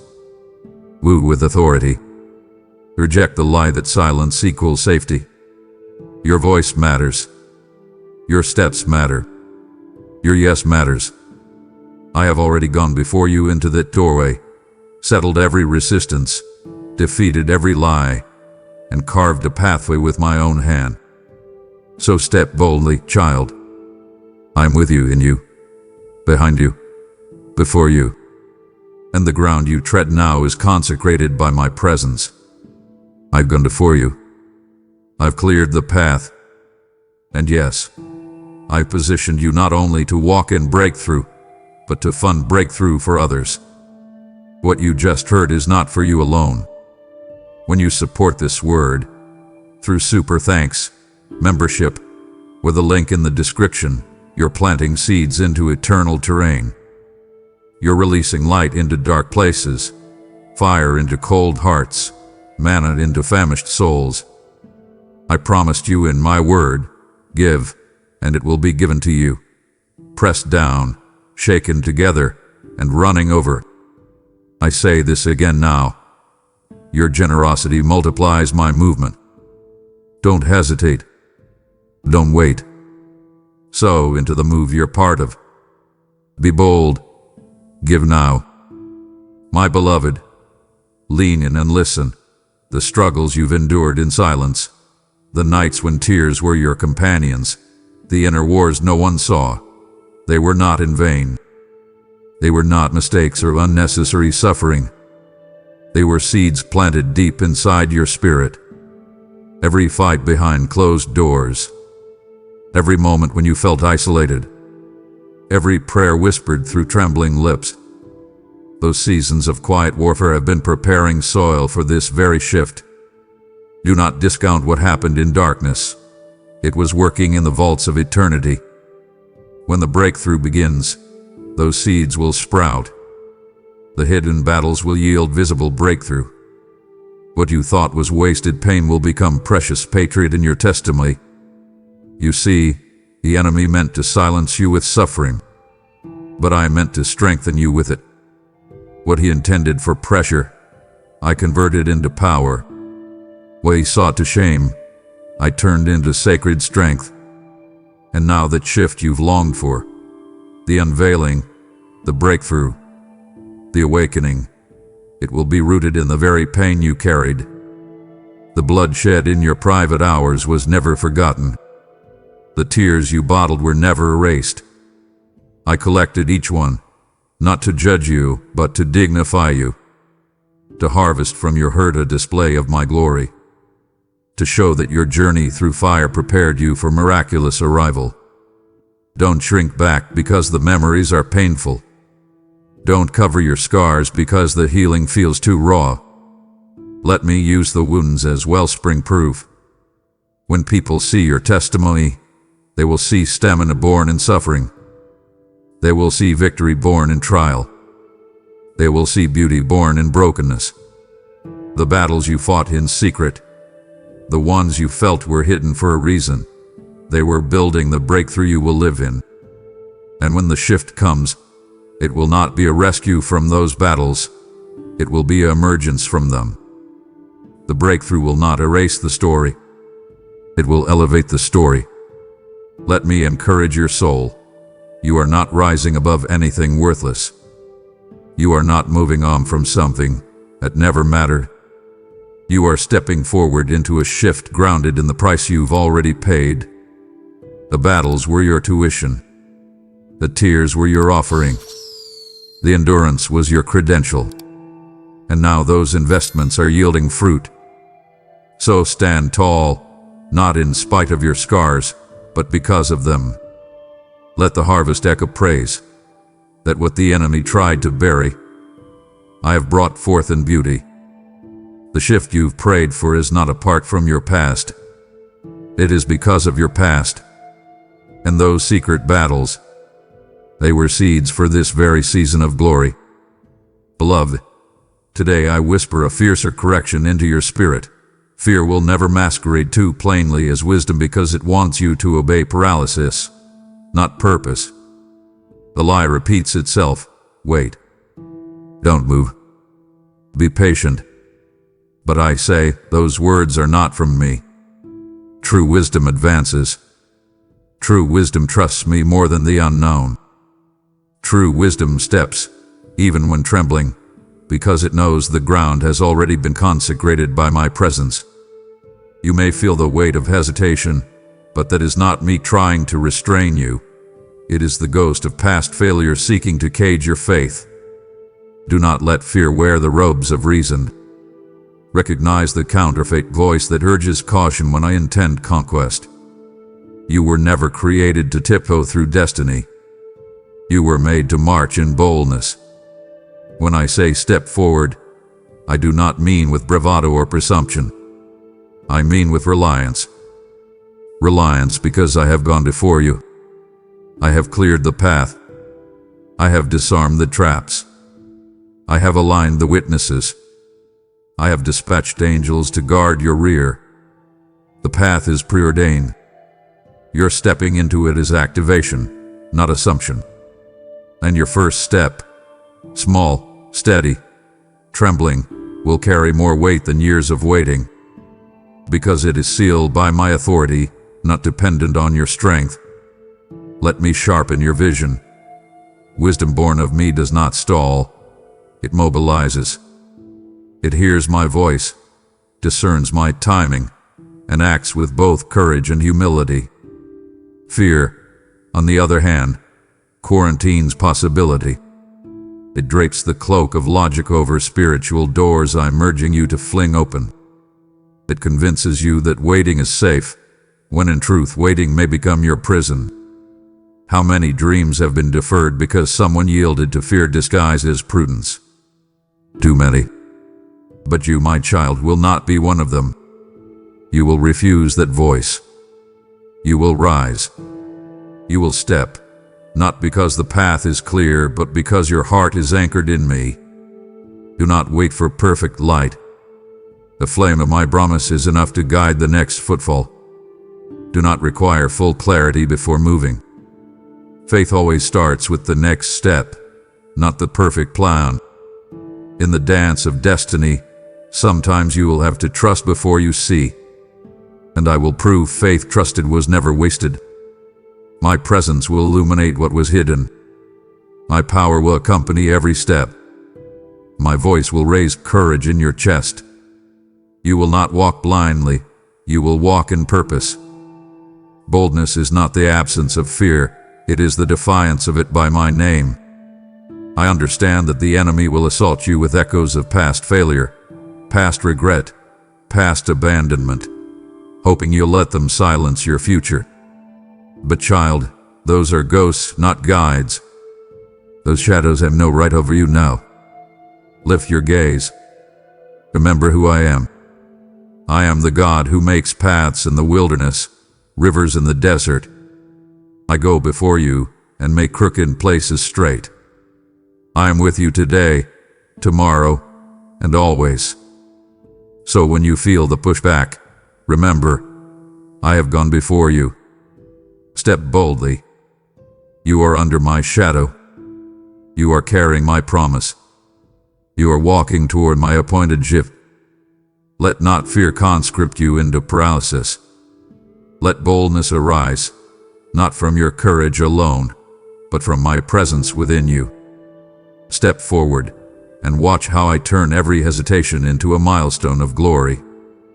Child, hear me. The enemy is enraged because he sees the shift coming.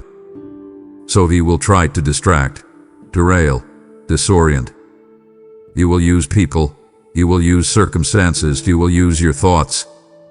He will throw the tantrum of tactics, crafted illusions, orchestrated conflicts, sudden urgencies that demand your attention. He will dress lies in the robe of logic and wear the mask of caring voices. He will try to delay you with drama and confusion. But I declare today, it will not work. Not this time. Because your heart is hidden in me, and no weapon fashioned to tear you out will succeed. The enemy is watching. He is strategizing. But I have prepared you, protected you, and anchored you beyond his reach. He will try to convince you that the path is no longer open, that timing has passed, that you missed your moment. He may whisper that you are too late, too fragile, too small. But child, those lies have no place in your reality. Your heart is safe with me. Even when pressure mounts, your identity in me remains unshaken. I have hidden your spirit in the secret place. There, no storm can uproot you. No distraction can drown you. No accusation can silence you. The weight I place upon you is heavier than the weight he casts. And the purpose I have ordained will not be undone by his schemes. Let him try. He is powerless over what I have hidden with me. Let him send urgent demands. Let him manufacture crisis. Let him paint yesterday's failures in today's colors. But your eyes will remain fixed on me. You will not be deceived. You will not be derailed. You will see through his tricks. You will hear my voice, steady, clear, unwavering, above the noise. And when you respond from that anchored place, his schemes will collapse. The distractions will unravel. The dramatic storms will disperse. Because your foundation is not built on circumstance but on covenant. It is not designed by fear but sealed by my blood. I am your fortress, your refuge, your stronghold. He may try to push you into reaction, to shift you off course by urgency. But I invite you into response, not reaction. The difference is sovereignty. Reaction yields to pressure. Response aligns with purpose. In those moments when he tries to rattle your focus, remember that your heart is hidden in me. Take a breath of my presence. Speak my word. Wait for my perfect leading. Do not answer when the light tempts you to lash out. Instead, anchor, listen, move when I move. And you will see how what he meant for harm was actually an opportunity for my glory to break through. This is your declaration today. I will not be moved by distraction. I will not be silenced by fear. I will not be derailed by drama. My heart is hidden in the shelter of my Father. My trust is not in what I see, but in the one who sees all. No steam of the enemy can uproot what is planted in my love. So let him try. Because every tactic he throws, I convert into testimony. Every attempt to divert, I redirect to destiny. Every whisper of defeat, I answer with decree. You will not just survive. You will thrive.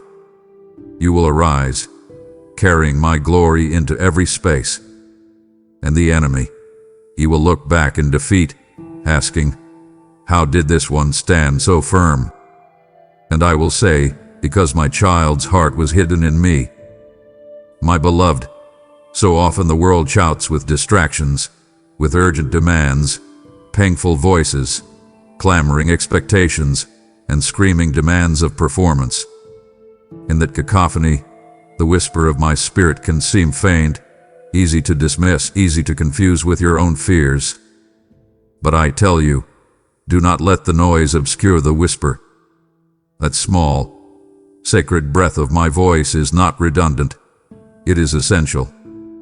Even in the storms, I still speak, often in what feels small, but now, it is to launch you. The whisper you've been straining to discern, the one that felt too delicate to trust, is your rocket ignition. It is the spark that flickers before the flame.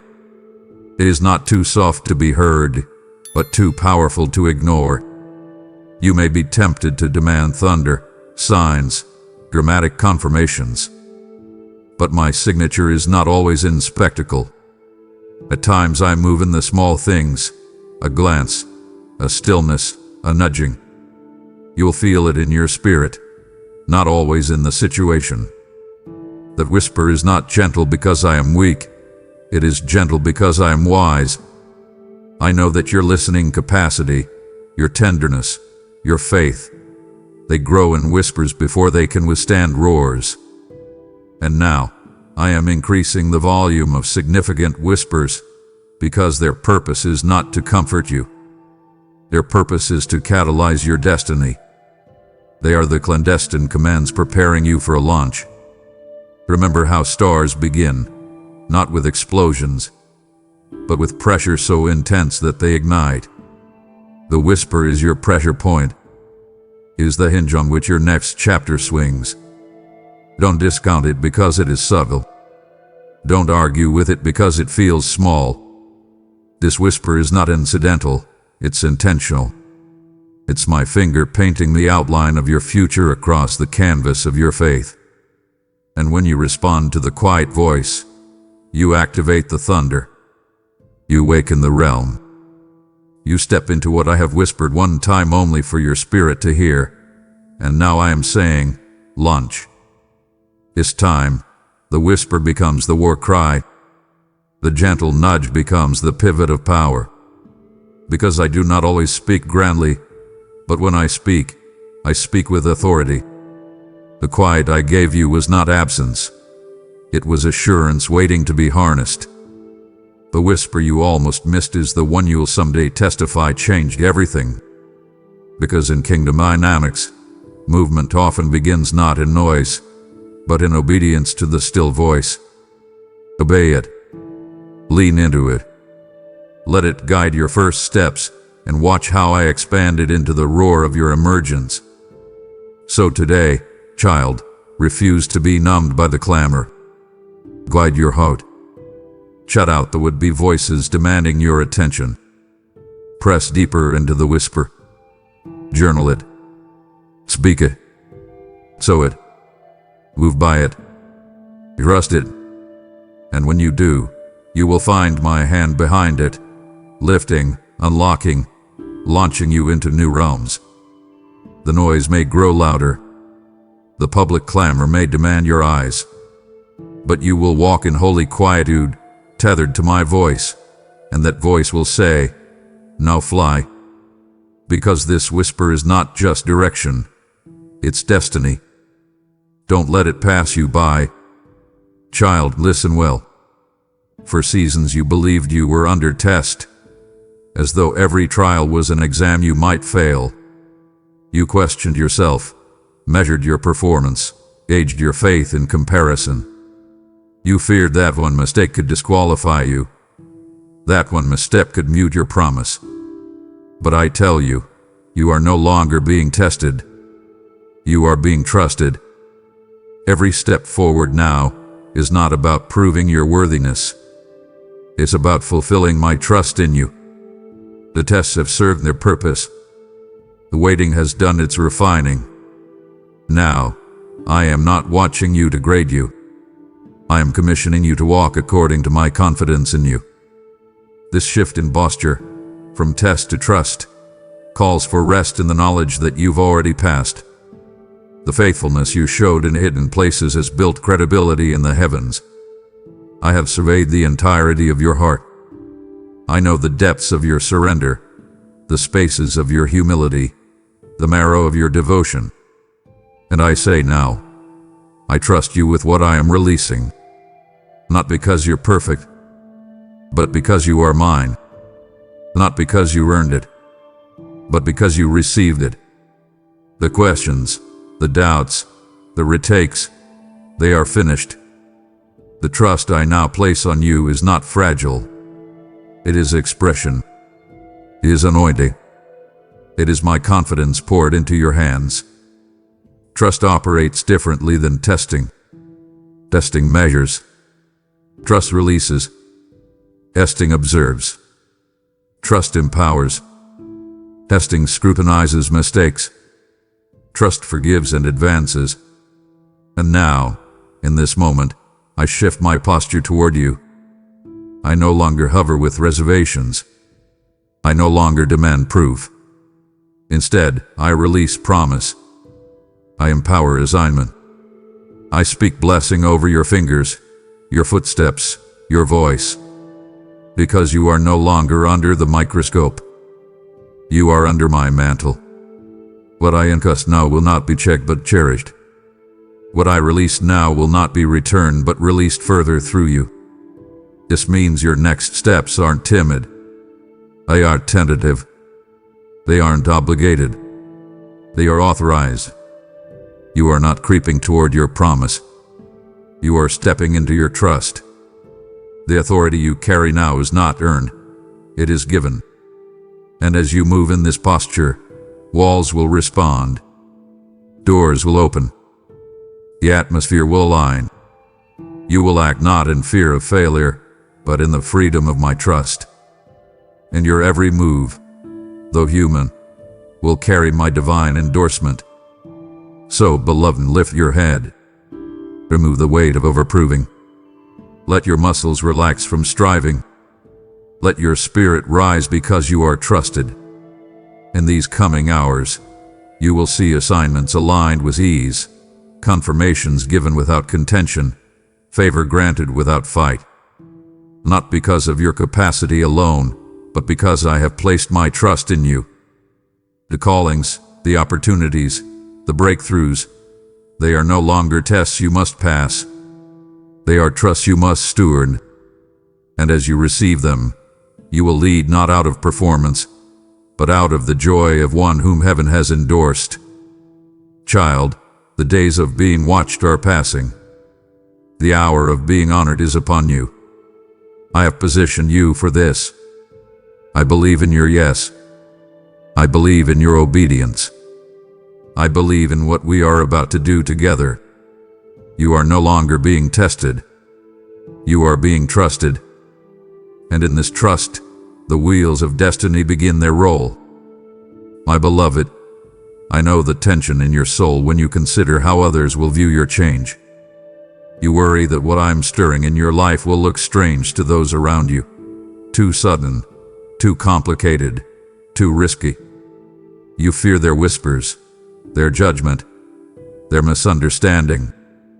But hear me now, the shift will not make sense to others. It was never meant to make sense to everyone. It was tailored for your timeline, your name, your journey of obedience. Others see through the lens of their own experiences. They can only interpret what matches their patterns. They will question when you walk out what they could never envision. But this shift is not for them. It is for you. It is precise. It is divine. It is personal. And because it's built for your story, it must bypass the logic of the uninformed. This is one of the hardest parts of what I'm doing, reconciling the difference between divine vision and earthly perception. You carry something they cannot see yet. You carry a dream that requires you to walk ahead of consensus. In those moments when the voices of others rise louder than my whisper, plant your feet in my promise. Let my voice drown their questions. Let my affirmation become your boundary. This shift is not flawed because others don't understand it. It's flawed to try to explain it to everyone. The revelation belongs to those who dwell in my secret place with me. Let them debate what they don't perceive. You keep moving in what I've revealed to you. When your breakthrough comes, you will look back and see that what puzzled them was actually proof. Proof that you walked by faith, not by sight. The doors that open will feel outlandish to some. The alliances that align will surprise many. The favor that flows will stun even your critics. But child, that is exactly how heaven moves, with paradox, with wonder, with unexpected pathways. You must not allow their doubt to deter your destiny. Your faith belongs to me, not to the approval of others. And let me assure your heart, the lack of understanding from others is not rejection. It is a veil between what is natural and what is supernatural. The moment you walk into this shift, even those who doubted will feel its gravity.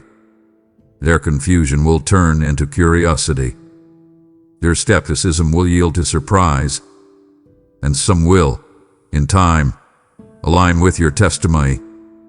But whether they do or not does not change my purpose.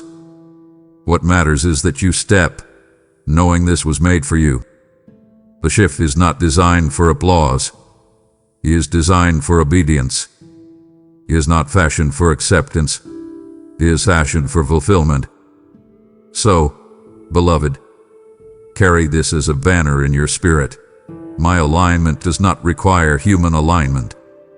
When my shift unravels, you will be astonished, not because it was unpredictable to me, but because it will outstrip all human expectation. You are walking into something custom-tailored, not mass-produced. You are not here to satisfy opinions. You are here to realize my purpose.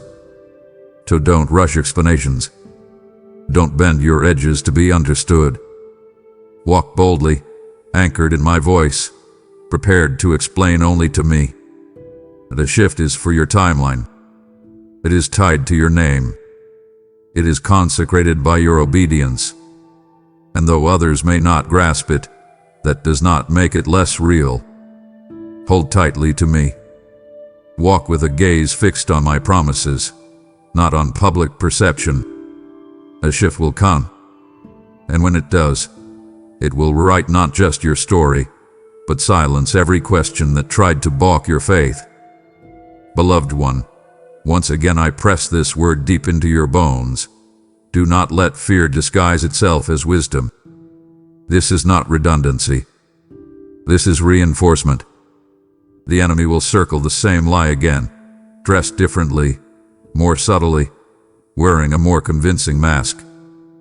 He will try to speak caution into your faith, urgency into your hesitation, logic into your divine impetus.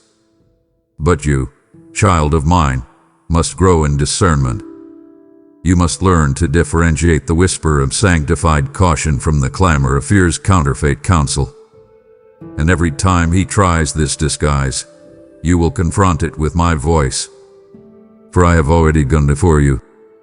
I have prepared the ground. I have trampled the opposition. I have ordained your steps.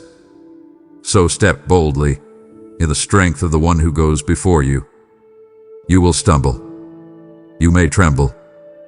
But let those moments be the fuel of your faith, not the anchor of your doubt.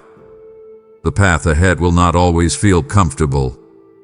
It will not always feel clear. But you will move because you know this. I have gone ahead. I have cleared the valleys. I have bridged the rivers. I have broken strongholds. I have paved the way. So you are not stepping blindly. You are stepping in covenant. You are stepping in my promise. You are stepping in my presence. I will not let you fall. I will not let you fail. For my eyes are on you. My hands uphold you.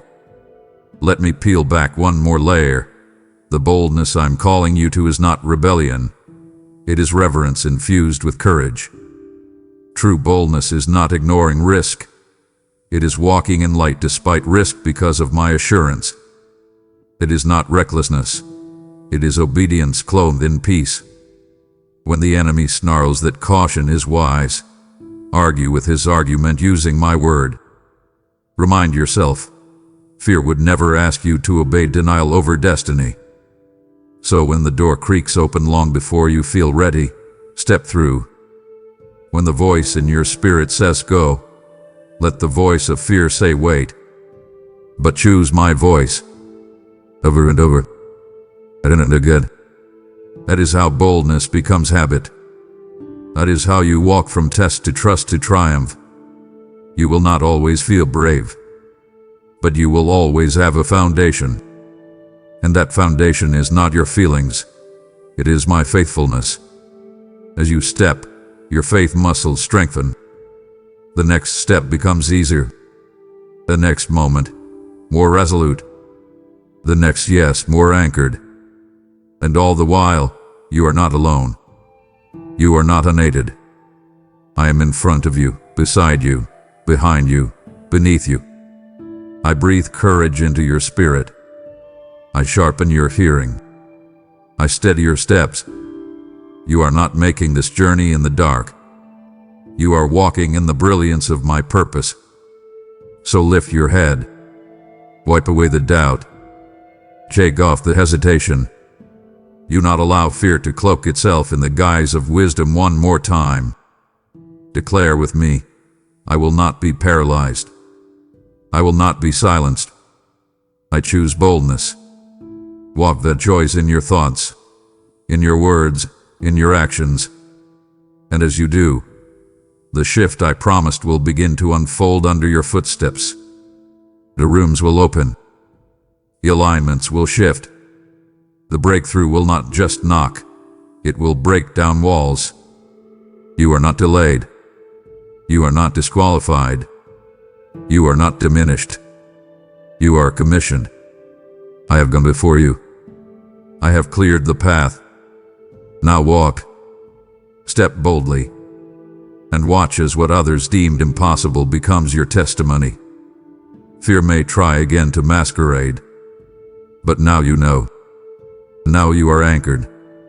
Now you have heard it, the voice behind your name, calling you forward. Step boldly, beloved. My beloved, I need you to feel this. The hidden season is over. The veil is lifting. The curtain is drawing back. The seed that has waited beneath the soil is cracking open, and it is your name written into the leaves that are about to emerge. Tomorrow is not just another date on the calendar. It is a divine line in the spirit, the beginning of your unveiling. There are things I've been cultivating in silence, crafting in darkness, protecting in obscurity. Why? Because I needed you to grow without interference. I needed you to deepen without distraction. I needed your roots strong before your branches extended. And now, the time has come. You are not just stepping into a new chapter. You are stepping into the visible manifestation of everything I whispered to you in secret. I have kept you hidden on purpose. Hidden not because you were unworthy, but because you were worth protecting. The weight of what I placed in you required protection until it was ready to stand under the light. Some people thought you were being overlooked. Some thought your silence meant you were shrinking. But I knew, and you knew deep down, that something greater was growing. And now, I am saying, it's time to rise. The preparation was not wasted. The waiting was not punishment. It was preservation. It was precision. It was prophecy being grown underground. And now I will make it visible for all to see. Tomorrow you will feel it begin. Not in fireworks, but in confirmation. Not in chaos, but in clarity. Doors will open that had no hinges yesterday. People will be drawn to you without explanation. Conversations will shift without warning. That's because I'm unveiling what I planted. You're not just about to be seen. You're about to be recognized. Your anointing will no longer be questioned. Your voice will no longer be ignored. Your purpose will no longer be postponed. I will put your name in rooms you never entered. I will highlight you in hearts you've never met. Not for fame, not for ego, but because the message I embedded in you must now be delivered, and you are the only one with a spiritual fingerprint to carry it. This unveiling isn't just about you being seen. It's about what I placed in you being released. It is the moment where what was silent becomes sound, where what was private becomes public, not for performance but for purpose. What I'm about to reveal through your life will serve as a mirror for others. It will cause them to believe again, to rise again, to surrender again. You are my carrier. You are my lighthouse. You are my living letter. And this unveiling is the signal that you are stepping into the fullness of your design. It's not ego. It's not timing. It's divine order. And it begins tomorrow. So do not tremble as the spotlight shifts. Do not recoil as the eyes turn your way. You are not unworthy of this moment. You are prepared. You are positioned. You are anointed for visibility. I will give you the grace to stand tall without striving. I will give you the humility to shine without arrogance. I will give you the clarity to speak without confusion. Because I am the one unveiling you, and I am the one who will keep you. Let the world see what I see. Let the unveiling happen. Let the blessing flow. This is not the start of a performance. This is the birth of your prophetic emergence. And I, your God, your Father, your Shepherd, am standing right beside you. Let the unveiling begin. Let your name echo in divine places. Let your voice carry the fragrance of heaven. Let your story become a testimony that rattles chains and rebuilds hope. Because, child, tomorrow I unwrap what I've wrapped in my glory. I reveal what I have refined. I release what I have reserved. And when the unveiling begins, no man can shut what I have opened. It carries your name, and I have called it good. You've reached the final message, but this moment is a beginning, not an ending. Tomorrow changes everything, not just for you, but for those waiting to hear this word next. When you give, through super thanks, membership, or the sacred space of the PayPal link below, you're not tipping a message. You're watering revival. You're sending the sound of heaven into valleys I'm about to flood with glory. As I've declared, those who sow with tears will reap with joy. This is your invitation to help release the shift into someone else's tomorrow. Partner with me. Give now, and watch what I release into your house in return. Now, my child, seal this moment with your declaration. Speak it aloud. Write it below. Let heaven and earth bear witness. Comment boldly. I receive my divine unveiling. Tomorrow changes everything. This is not just participation. It is prophetic alignment. When you declare it, you anchor it. When you write it, you activate it. Let this be the day your voice echoes back to me what I've already spoken over your destiny. And as you release these words, still your heart for what I am about to say next. My child, I need you to listen to me. Lean in closer, and let the noise of your world fade away until you can hear only my voice. I am declaring an emergency. Now, pause. Breathe. Do not let that word, emergency, cause your heart to race with fear. That is not my intention. This is not an emergency of impending disaster, of loss, or of pain. You have had enough of those. This is a divine emergency, an urgent and immediate interruption of your normal programming. It is an emergency of imminent, unstoppable blessing. The spiritual atmosphere around you is crackling with my power, and I cannot wait another moment to let you know that everything is about to change. Tomorrow, your life changes. For too long, I have watched the enemy lay his plans against you. I have seen him work to convince you that you are stuck. I see that knot in your stomach when you think about your future, the constant worry about money, the feeling that you are falling behind. I have seen the pressure that builds at your job, that heavy sense of being overlooked while others move forward. I have felt the silent tensions in your family, the words left unsaid that create walls between you and those you love. These are the carefully laid traps of the enemy. He wanted to use these pressures to crush your spirit, to make you believe that I had forgotten you. But tonight I am stepping in. I am interrupting his agenda concerning your life. His plans are canceled. His timeline for your defeat is shredded. His authority over your circumstances is revoked by me, right now. At the sound of my voice, the entire spiritual realm is shifting in your favor. Imagine the tides of an ocean, powerful and unchangeable by human hands. For a season, the tide has been going out, leaving you feeling exposed and barren.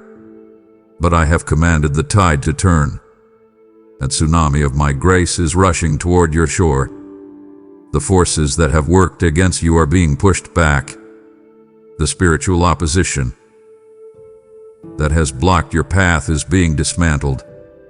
Every demonic assignment against your peace, your health, and your prosperity is rendered powerless at my command. What has been held back by darkness, what has been delayed and denied, can be restrained no longer. The opportunities you thought you missed, the peace you have begged for in the dead of night, the joy that was stolen from you, they were not lost forever.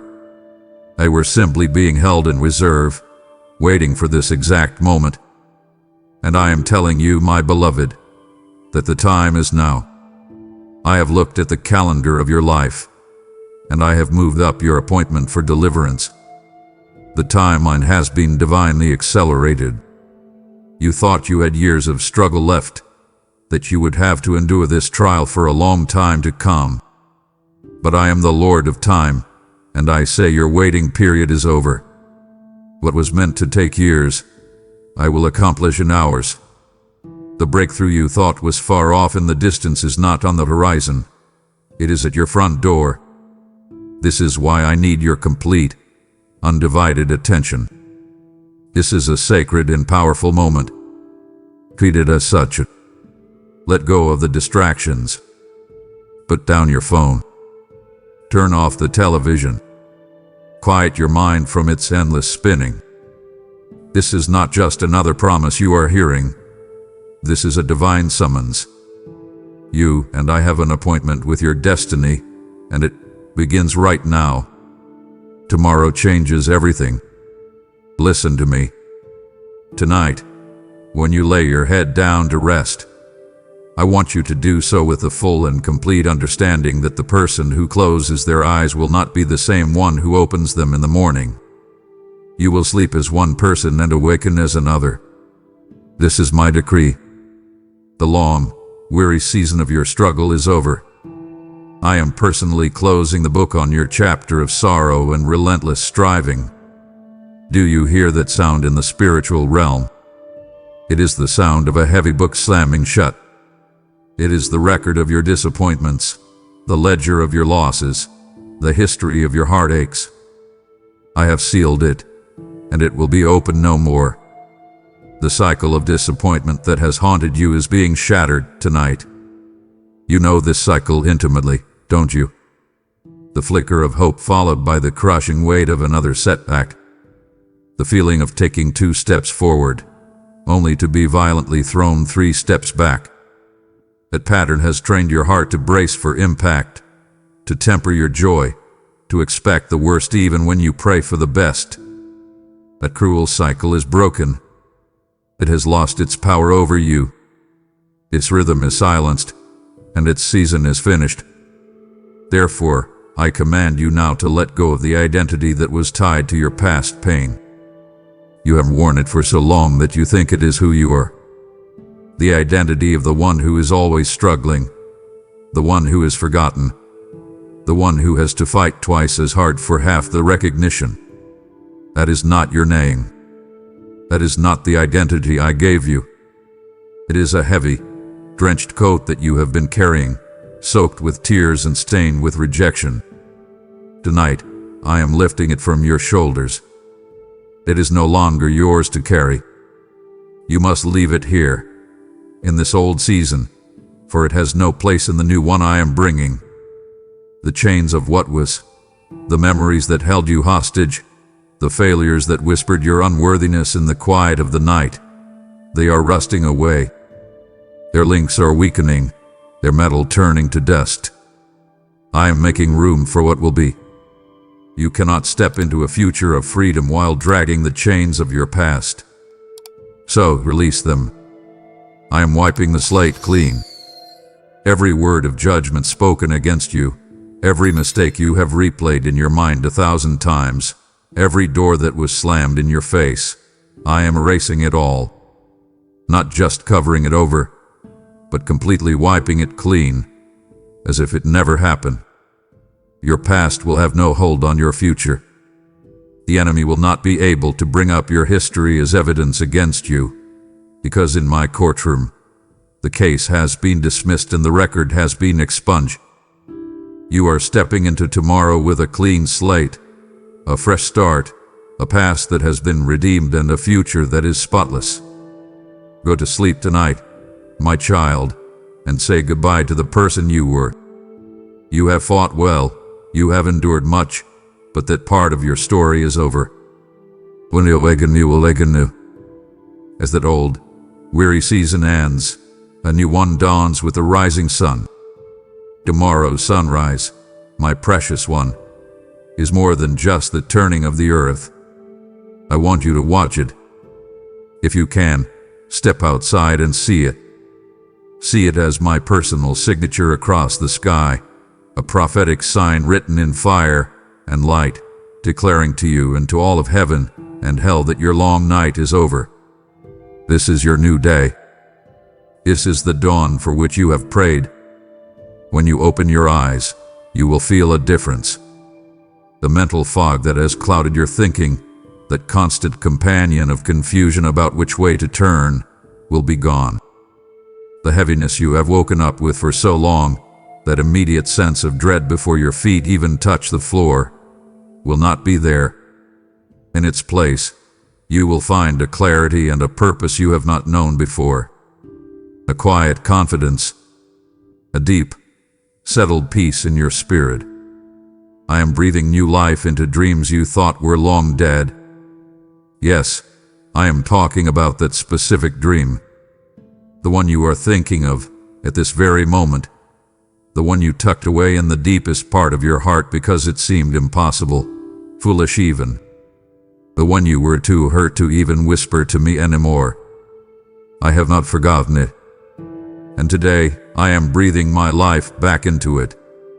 It is coming out of the grave, and I am calling it forth.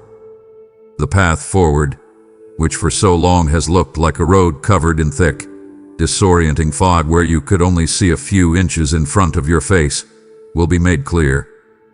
When you wake up, you will find that my light has burned away that fog. The anxiety of the unknown will be replaced by the assurance of my guidance. You will see the next step, and the one after that, illuminated by my presence. From the very moment you open your eyes, I want you to expect my favor to greet you. Do not look for trouble. Do not anticipate another struggle. Look for my goodness. Expect it. Look for it in the kindness of a stranger, in the perfectly timed phone call, in the unexpected provision, in the sudden solution to a problem that has plagued you for months. This is the suddenly you have been praying for. People think suddenlies are random occurrences, strokes of luck. But they are not. Your suddenly is the culmination of every prayer you have prayed, every tear you have cried, every moment you chose to believe me in the darkness. It is the moment where my supernatural power intersects with your natural timeline and accelerates everything. This is your moment. Your new beginning is not a distant hope. It dawns tomorrow. Now that this new path is illuminated before you, I need you to understand that I am actively, meticulously realigning your steps to walk on it. I am your divine shepherd, and I am redirecting you away from the dead ends and painful detours you were heading toward. You felt lost, my child, as if you had taken a wrong turn somewhere and could not find your way back. You were not lost. You were being prepared for a divine rerouting. You have been pouring your precious time and energy into people and situations that are not part of your destiny. You know the ones I mean. The relationships that leave you feeling drained and diminished. The job that is a dead end, stealing your joy and stifling your gifts. The obligations that you have carried out of guilt, not calling. Watch now, as these things begin to peacefully fall away. This will not be a violent tearing. There will be no great drama. It will be a gentle release. They will simply lose their hold on you as I redirect your focus. I am positioning you with divine precision. Think of your life as a journey with a destination I have set. For a while, your spiritual GPS has been frantically trying to reroute you, and you have felt the anxiety of being off course. I am now updating your system with a direct route. I am recalibrating your spiritual compass to my perfect will. The turns and transitions you will experience in the coming days and weeks may feel abrupt. Do not be afraid. Trust them. A relationship may end. An opportunity may close. A plan may change. This is my hand guiding you. You thought you were lost, but I was simply carving a new, better path for you through a mountain of impossibility that you could not see past. I am moving you to the exact place you need to be to receive the promises I have for you. I am putting you in position to meet the people I am sending to help you. I am lining up circumstances in a way that only I can. Your only job is to trust the transitions. Do not fight me on this. Do not cling to what is falling away. The people who are meant for your future are on this new path. The provision for your dream is on this new path. The peace your soul craves is on this new path. Surrender your own map, your own understanding of how things should be. My ways are higher than your ways, and my thoughts are higher than your thoughts. I see the end from the beginning, and I am leading you to a future so much greater than the one you had planned for yourself. Trust the realignment. My child, this monumental change I am orchestrating is not just for you. It is so deep, so powerful, that it will echo backward and forward in time. It will rewrite the spiritual history of your family. You have felt it, haven't you? A spiritual baggage that you were born carrying. A pattern of struggle that repeats itself with every generation, like a flawed record. That constant, nagging anxiety about money that your parents and their parents also wrestled with. That predisposition to a certain sickness, a weakness that seems to run in your bloodline. That spirit of depression or anger that seems to be a family trait. The heartbreaking cycle of broken marriages and fractured relationships. My beloved, these are not your destiny.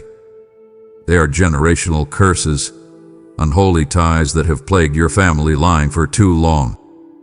And I, the Lord your God, the God who makes all things new, declare to you today by my supreme authority, the patterns of lack, sickness, and failure stop with you. Imagine a thick, heavy, rusted chain stretching back through the generations of your family. Each link represents a past sorrow, a sickness, a fetter, a sin. You have been unknowingly dragging this chain your entire life, and its weight has exhausted you.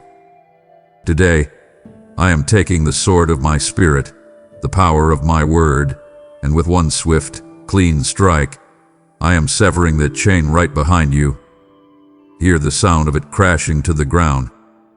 You are free from its weight. It will not be passed on to your children or your children's children.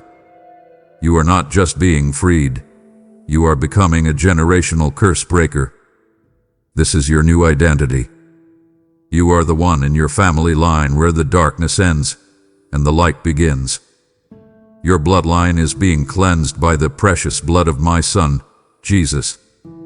That blood is more powerful than any inherited sin or spiritual bondage. It purifies, it redeems, it makes new.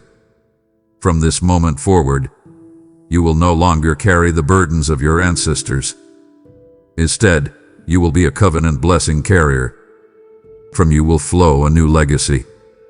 A legacy of freedom. A legacy of divine health and wholeness.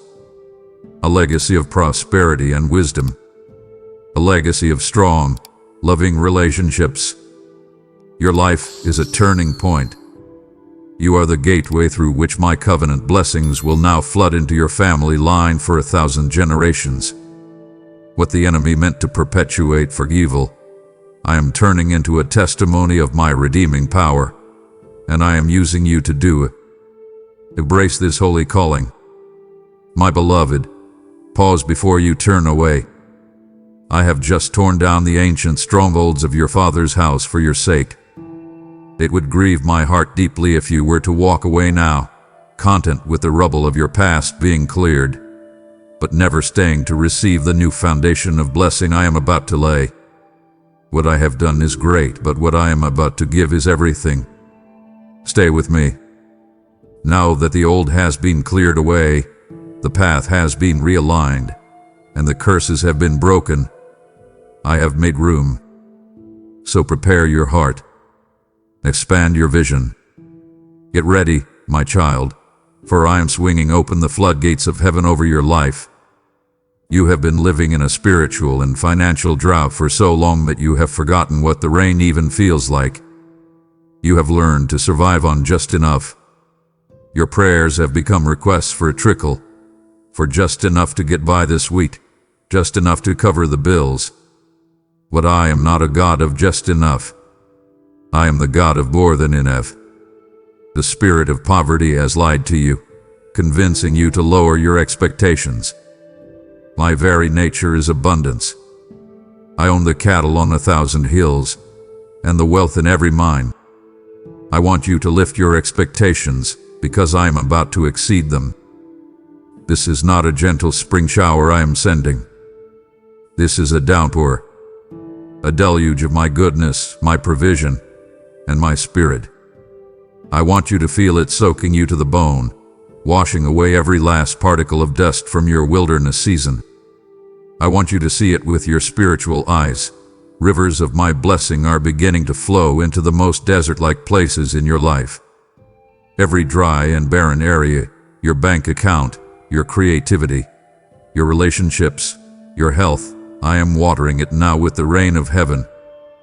This outpouring is not something you have to strive for. You simply need to receive it. Open your hands and your heart. I want you to look for my favor in unexpected places and from unexpected sources. Do not limit me by looking only at your job or your own abilities. I will command resources to find their way into your hands. An idea that will become a stream of income will drop into your spirit. A debt will be canceled unexpectedly. A person you barely know will open a door for you. I am releasing blessings that you do not have the room to contain. Your drought is over. The season of rain has come. This is my promise to you. You will have to get bigger containers. You will have to expand your capacity to receive, because my goodness is about to overflow in your life. Your time of just surviving is over. Your season to thrive has begun. Listen closely, because the downpour of my goodness is about to radically transform your finances. For too long, you have been at war with a spirit of poverty and not enough. It has been a relentless enemy. It is the voice that screams in your mind when you look at your bank account. It is the cold dread you feel when an unexpected bill arrives in the mail. It is the shame that washes over you when you have to say no to a simple request from your children. This spirit has convinced you that struggle is your normal, that debt is your destiny, and that your lot in life is to perpetually scrape by. Today, I am serving this spirit its eviction notice. I am breaking its power off of your life and your family line. The mindset of lack, The constant expectation of scarcity is being uprooted from your heart right now. Its dominion over you is over. I am releasing supernatural strategies for wealth and debt cancellation directly into your spirit. Do not mistake what I am saying. I am not promising a lottery ticket will fall into your lap. I am giving you something far more valuable, my wisdom. You will receive creative ideas for your business that you never thought of before. I will give you divine insight at your job that leads to a promotion you thought was impossible. I will show you how to manage the resources you have with such skill that they multiply. The flow of my provision into your life has been restricted, like a pipe clogged with the debris of fear, a poverty mindset, and past financial mistakes. Today, with my own hand, I am flushing that pipe clean. I am commanding resources to find their way into your hands. This means favor with banks, unexpected checks, debts being forgiven, and opportunities for income appearing in places you never considered. You will move from being the borrower to being the lender. Think about that. For years, you have been the one in need, the one asking for an extension, the one hoping for a loan. I am flipping that script. I am blessing you to the point of overflow, so that you become the one who helps others, the one who pays for a family's groceries in the checkout line, the one who writes the check to fund a ministry, the one who blesses your loved ones without a second thought. To do this, I am teaching you a critical lesson. You are to be a channel of my resources, not just a container. A container only holds what it is given and can become stagnant. But a channel has a constant, fresh flow moving through it. The more that flows out in generosity, the more I will pour in. Do not fear this blessing. Do not shrink back from it. I will give you the grace to manage it with integrity and humility. Your financial story is being rewritten from one of struggle to one of my supernatural provision. It will be so miraculous, so unexplainable in human terms, that it will stand as an undeniable testament to my power and my faithfulness in your life. As I heal your finances, know that I am far more concerned with the state of your heart. You can have all the money in the world and still be bankrupt in your soul. I am Jehovah Rapha, the God who mends the brokenhearted. And your heart, my beloved, has carried wounds for far too long. You have become an expert at smiling while your heart is breaking. You carry traumas in secret, believing they are your burden to bear alone, hidden from the world. But nothing is hidden from me. I see the betrayal from a friend that shattered your ability to trust. I see the careless words spoken over you in your childhood that have shaped your view of yourself. I see the grief you have carried silently, the loss that still brings an ache to your chest in the quiet moments. I am pouring the balm of Gilead upon these deepest emotional wounds. Imagine a soothing, healing ointment, cool and fragrant. I am personally applying it to the raw, wounded places in your soul. The places that ache when you're alone at night are being tended to by the great physician. I am stepping into the operating theater of your heart like a divine surgeon. My hands are both steady and gentle. I am going into the deep recesses to remove the shrapnel of past traumas that are still lodged there, the fragments of pain that cause you to react in fear and anger. I am exposing these secret hurts to my healing light, not to cause you shame, but to bring you absolute freedom. You do not have to carry them anymore. As I perform this spiritual surgery, I am giving you a divine exchange. I am taking your spirit of heaviness, that crushing weight of sadness and despair that has felt like a physical burden on your shoulders, and I am giving you a garment of praise. Praise will become your spiritual clothing. It will feel light, beautiful, and freeing. It is your defense against the darkness that tries to settle upon you. And to protect this newly mended heart, I am giving you a gift. The peace that surpasses all human understanding will stand guard over your heart and your mind. This is not a peace that depends on your circumstances being perfect. This is a supernatural peace that remains steady even in the middle of a storm. It does not make logical sense to the world, but it will be your anchor. It will keep you from being tossed about by anxiety and fear. As this healing takes place, you will begin to feel a wholeness you never thought possible for yourself. The fractured pieces of your soul are being put back together by the one who created you. You will no longer feel broken. You will feel complete, secure, and deeply loved from the inside out. This is the healing I have for you. Receive it. This deep healing I am working within you will now begin to flow outward into your relationships. I am a God of reconciliation, and the restoration I am bringing into your life would be incomplete if it did not touch the people you love. Watch, my child, as I begin to move in your relationships in ways that will leave you in awe.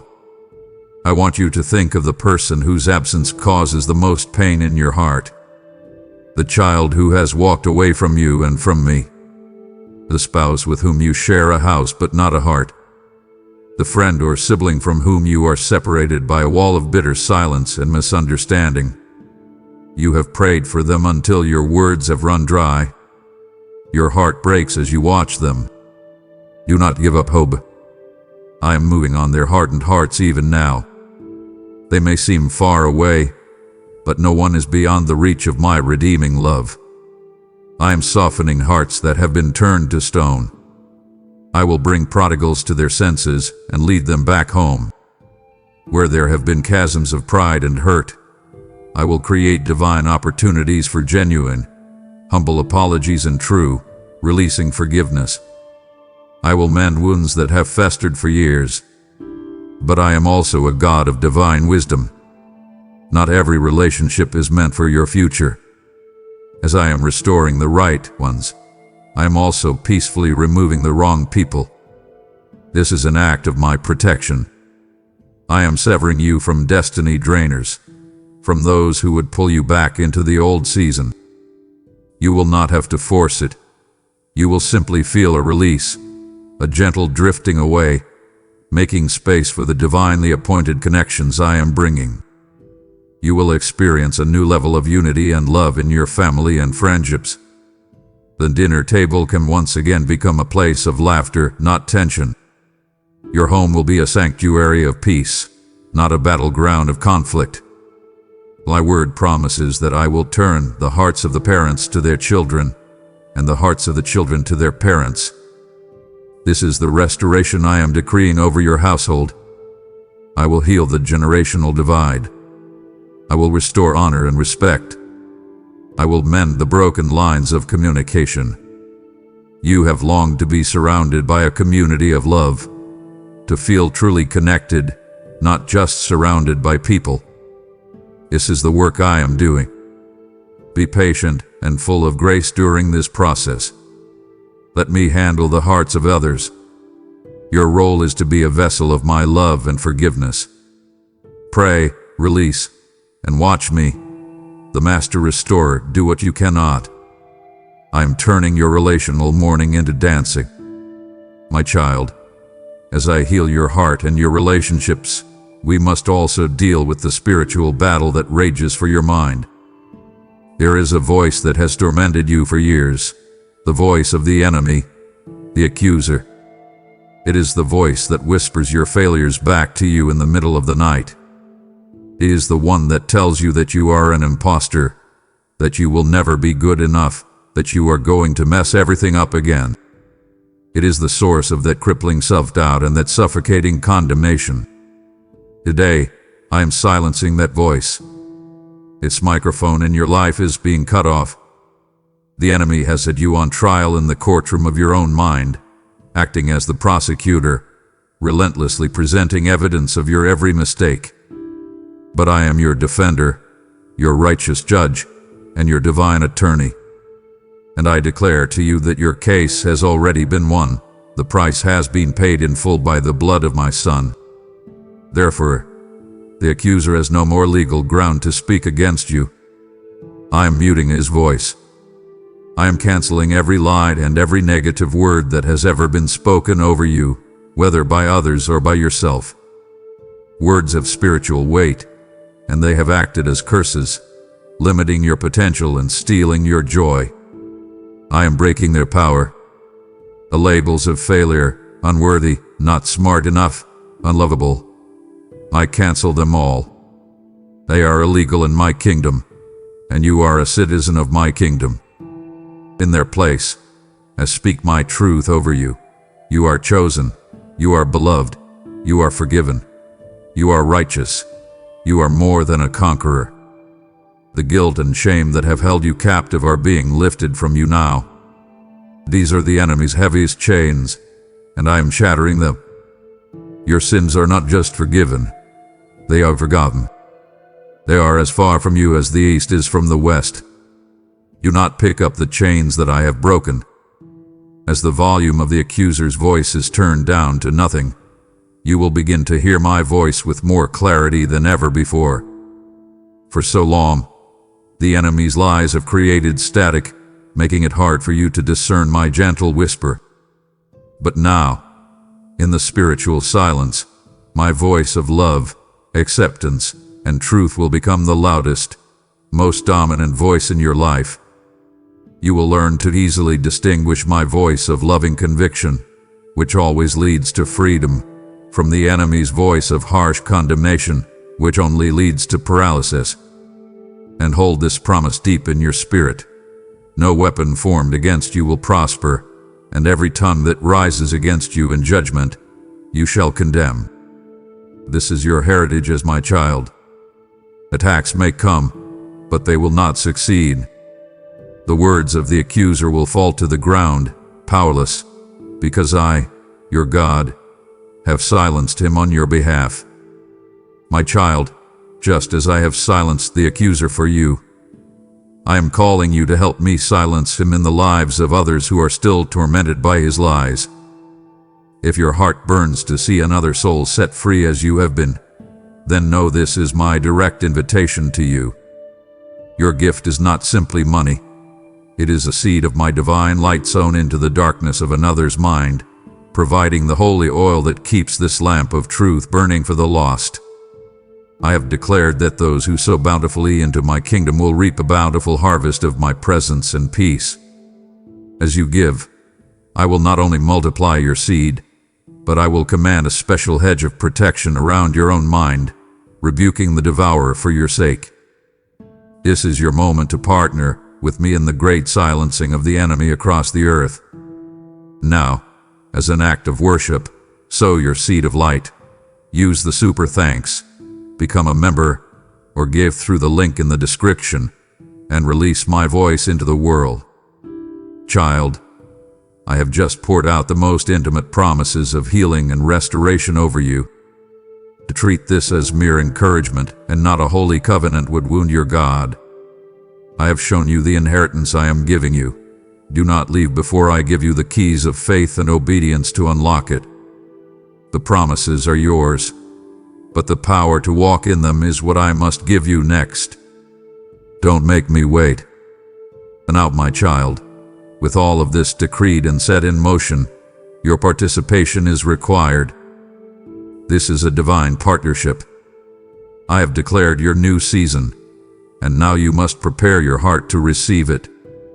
Your posture must shift. For a long time, you had approached me from a posture of begging, as if you had to convince a reluctant God to help you. That season is over. Your new posture is one of confident expectation.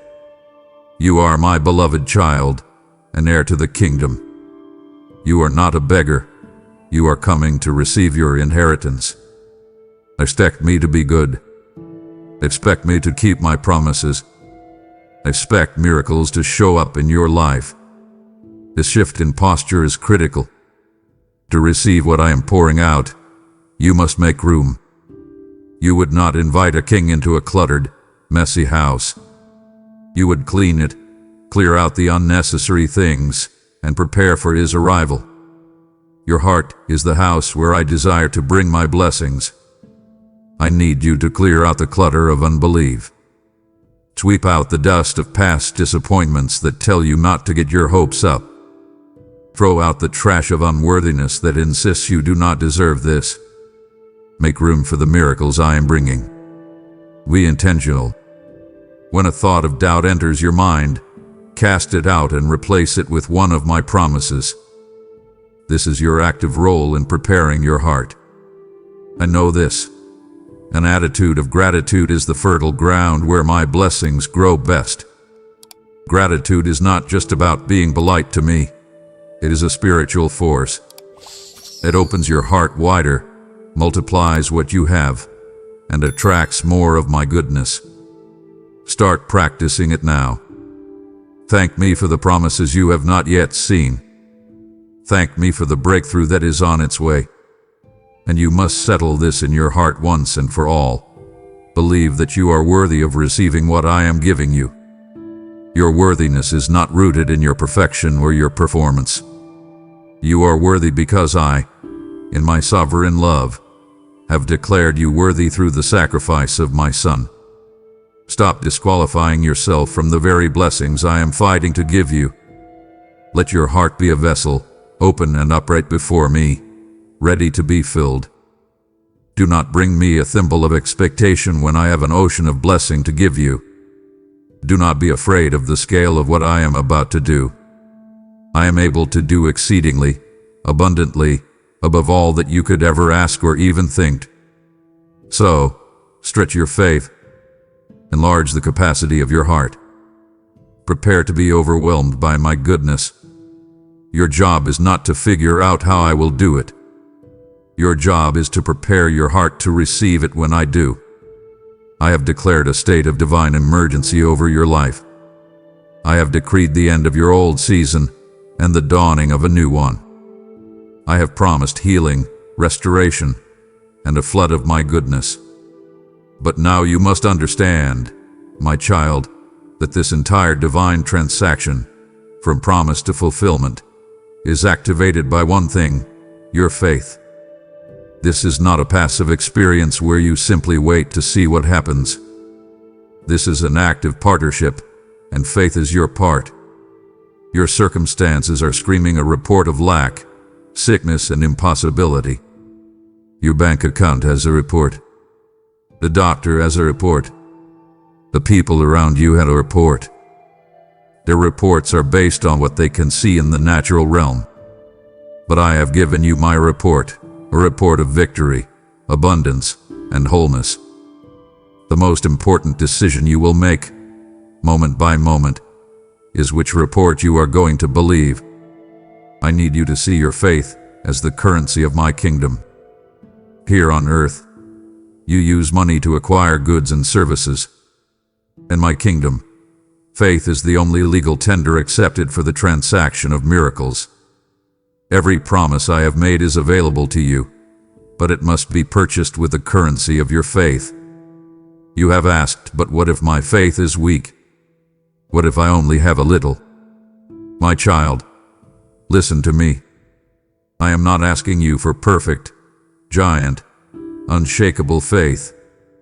I know the battles you have endured have wounded your faith. All I require is a seed. Faith as small and seemingly insignificant as a mustard seed. You have that, don't you? That tiny, persistent flicker of hope that believes my words could be true for you. The power is not in the size of your faith. The power is in me, the object of your faith. You give me the seed of your belief, and I, the creator of the universe, will give you a mountain-moving miracle in return. However, you cannot waver. My word says the one who doubts is like a wave of the sea, blown and tossed by the wind. That person is unstable, double-minded, and cannot receive anything from me. To waver is to be a boat on a stormy sea with no anchor. One moment, you believe my promise. The next, you look at the waves of your problems and are consumed by fear. You cannot live in both realities at once. Today, I am commanding you to drop your anchor. And your anchor is my unchanging character and my infallible word. When the winds of doubt blow, you must hold on to what I have said. Faith is not the absence of doubt. It is the choice to believe my truth even in the presence of doubt. It is the connector that allows my power to flow from the spiritual realm into your physical reality. I am not demanding faith to make your life difficult.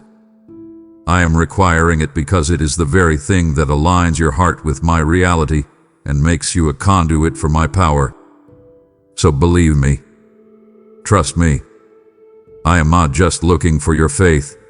I am looking to reward it. To walk in the faith I require for your new tomorrow, you must decisively let go of the weights of yesterday. You cannot step into the glorious future I have for you if your hands are still clinging to the heavy burdens of your past. I see you, my child. You are trying to board a majestic ship, destined for a land of promise, but you are insisting on dragging heavy, broken suitcases behind you. Those suitcases are filled with the debris of yesterday, old hurts, deep regrets, bitter unforgiveness, and crippling anxieties. I must tell you with all the love in my heart, you cannot bring that baggage aboard. Those items are not permitted in your new destination. You must leave them on the shore, once and for all. The heaviest of these burdens is unforgiveness. I know the pain you carry. I know how deeply you were wounded. What was done to you was unjust and wrong. Your pain is valid. But by holding on to unforgiveness, you have allowed the person who hurt you to continue hurting you every single day. The bitterness you feel is a poison, and it is killing your spirit, not theirs. Forgiveness is not telling them that what they did was okay. It was not okay. Forgiveness is my command to you, for your own freedom. It is you releasing their debt to you and handing them over to me, the only righteous judge. It is you drinking the antidote to the poison. It is the act of taking the key that unlocks your own prison cell. Release them. Now, speak their name to me and say, I release them into your hands. You must also release your regrets. The enemy loves to be the projectionist in the theater of your mind, replaying the movie of your greatest mistakes and failures. The what-ifs and if-onlys have haunted you. But my grace is a flood that has washed that movie screen clean. My forgiveness is so total that when I look at your past, I see only the blood of my son. To live in regret is to say that his sacrifice was not enough. My grace is more than enough for you, and you must surrender your desperate need for control. Your anxiety is rooted in the belief that if you can just manage every person, every outcome, and every detail, you can prevent future pain. This is a form of unbelief, a declaration that you trust your own frantic efforts more than my sovereign plan. Open your hands. Release your grip. Cast every single one of your anxieties upon me, because I care for you more deeply than you can possibly imagine. Today is the day of divine exchange. I am asking you to hand me the ashes of your past, the grief, the loss, the failure, the unforgiveness. In return, I am giving you beauty. It is a trade I am eager to make. Now that you have postured your heart in faith and begun the work of releasing your past, you must prepare for action. Your breakthrough is not just a state of being. It is a journey, and that journey requires movement. In the coming days and weeks, it is crucial that you listen carefully for my specific instructions. This is a season where your prompt and complete obedience will unlock the fullness of my plan for you. The blessings I have promised are waiting for you, but they are often found on the other side of an act of obedience. These instructions will be personal and clear.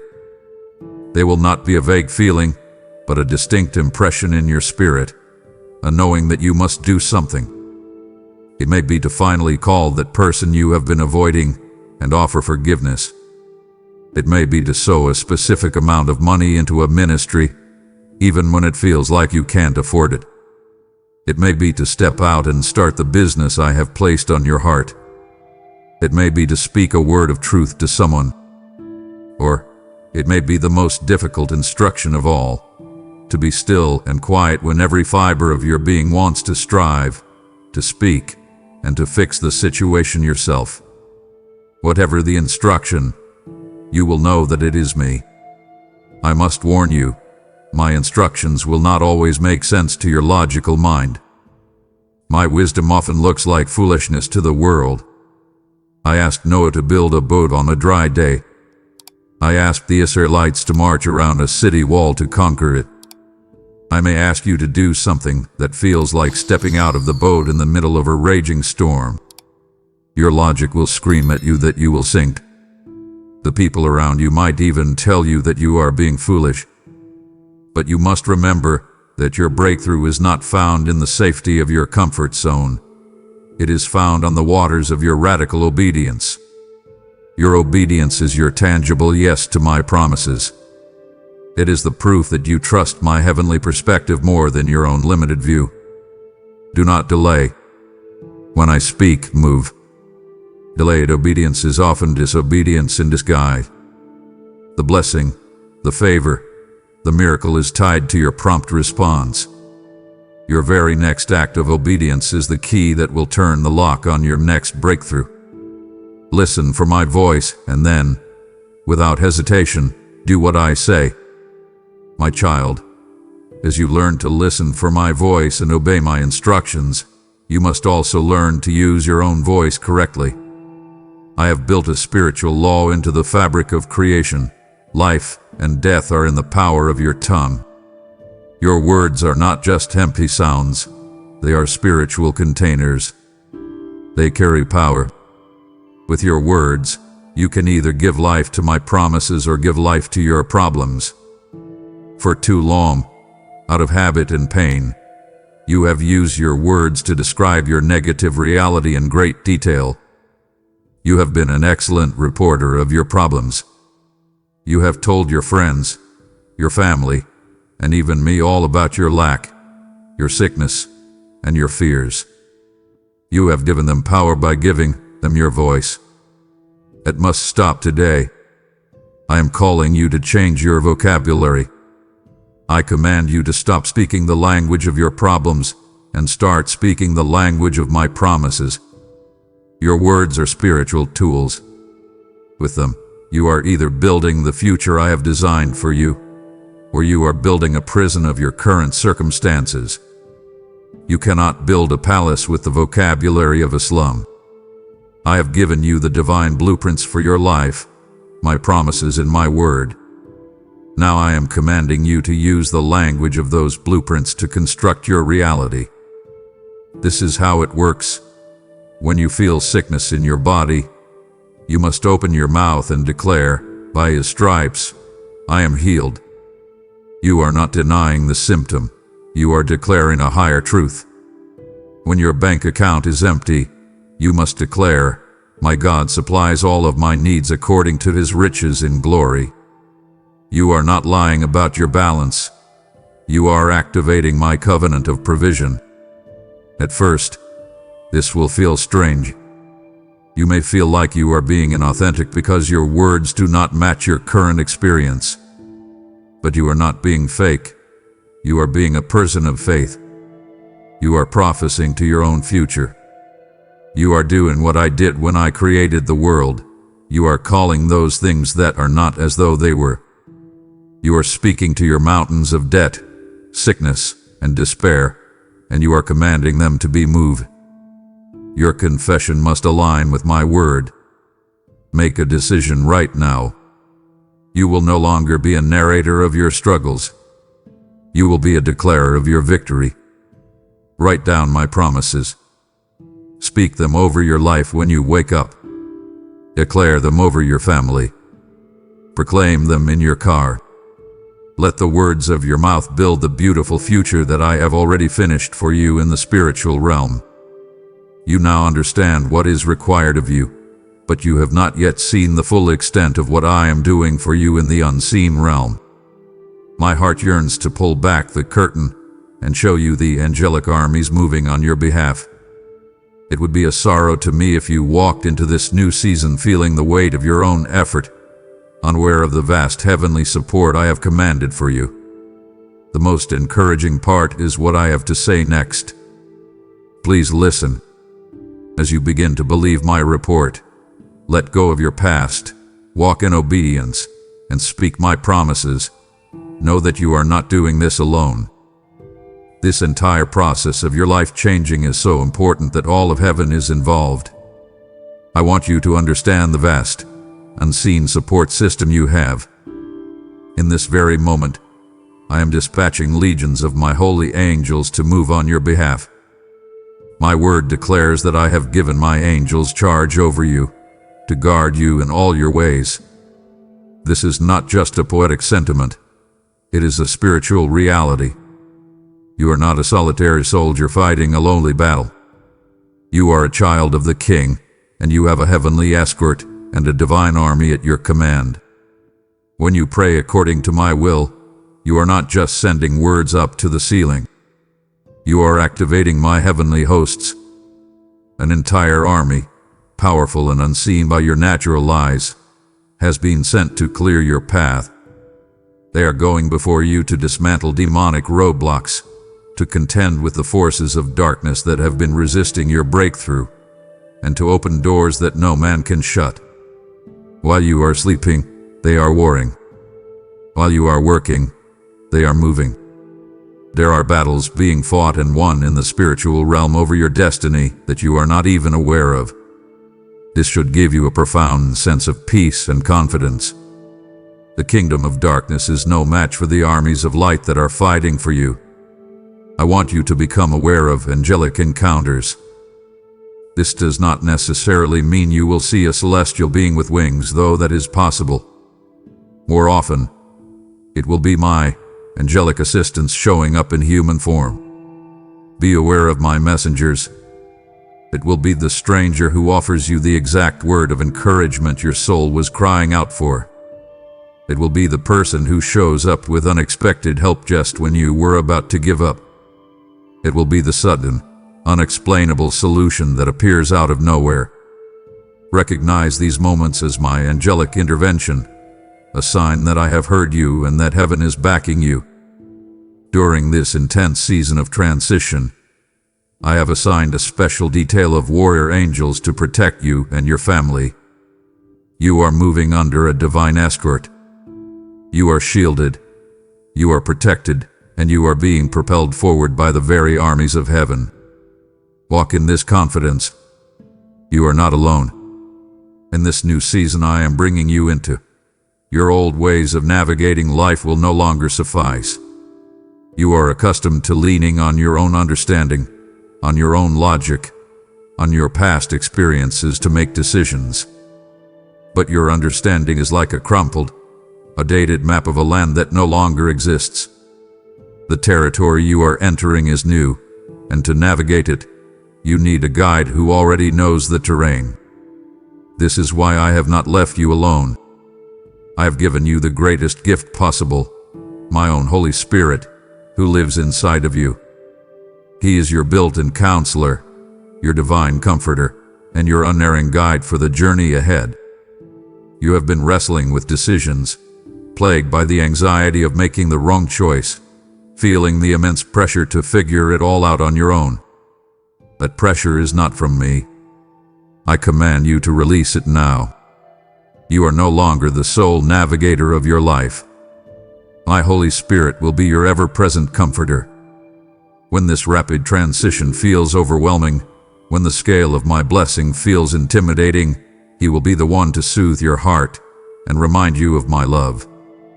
He will be your counselor, the wisest advisor in the universe, available to you 24 hours a day. You do not need to poll all your friends for their opinions or lose sleep turning a problem over and over in your mind. You have direct access to perfect wisdom. Learn to quiet your soul and ask Him for His counsel. He will give you wisdom beyond your years and insight into my plans that will astound you. He will be your guide. This is where you must learn to become sensitive. I am training you to hear His still, small voice and to feel His gentle nudges. It will be that check in your spirit when you are about to make a bad deal. It will be that sudden, unexplainable urge to call a specific person. It will be that profound sense of peace that settles on a particular choice, confirming it is the right one. This is how He leads. You must allow Him to lead you into all truth.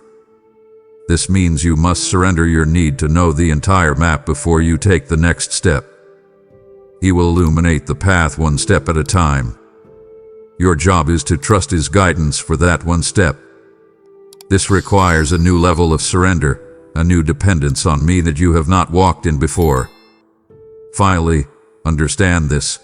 The presence of the Holy Spirit within you is the seal of my promise upon your life. In the ancient world, a king's seal on a document was his mark of ownership and his unbreakable guarantee that the document was authentic and its contents would be fulfilled. My Holy Spirit living in you is my personal seal.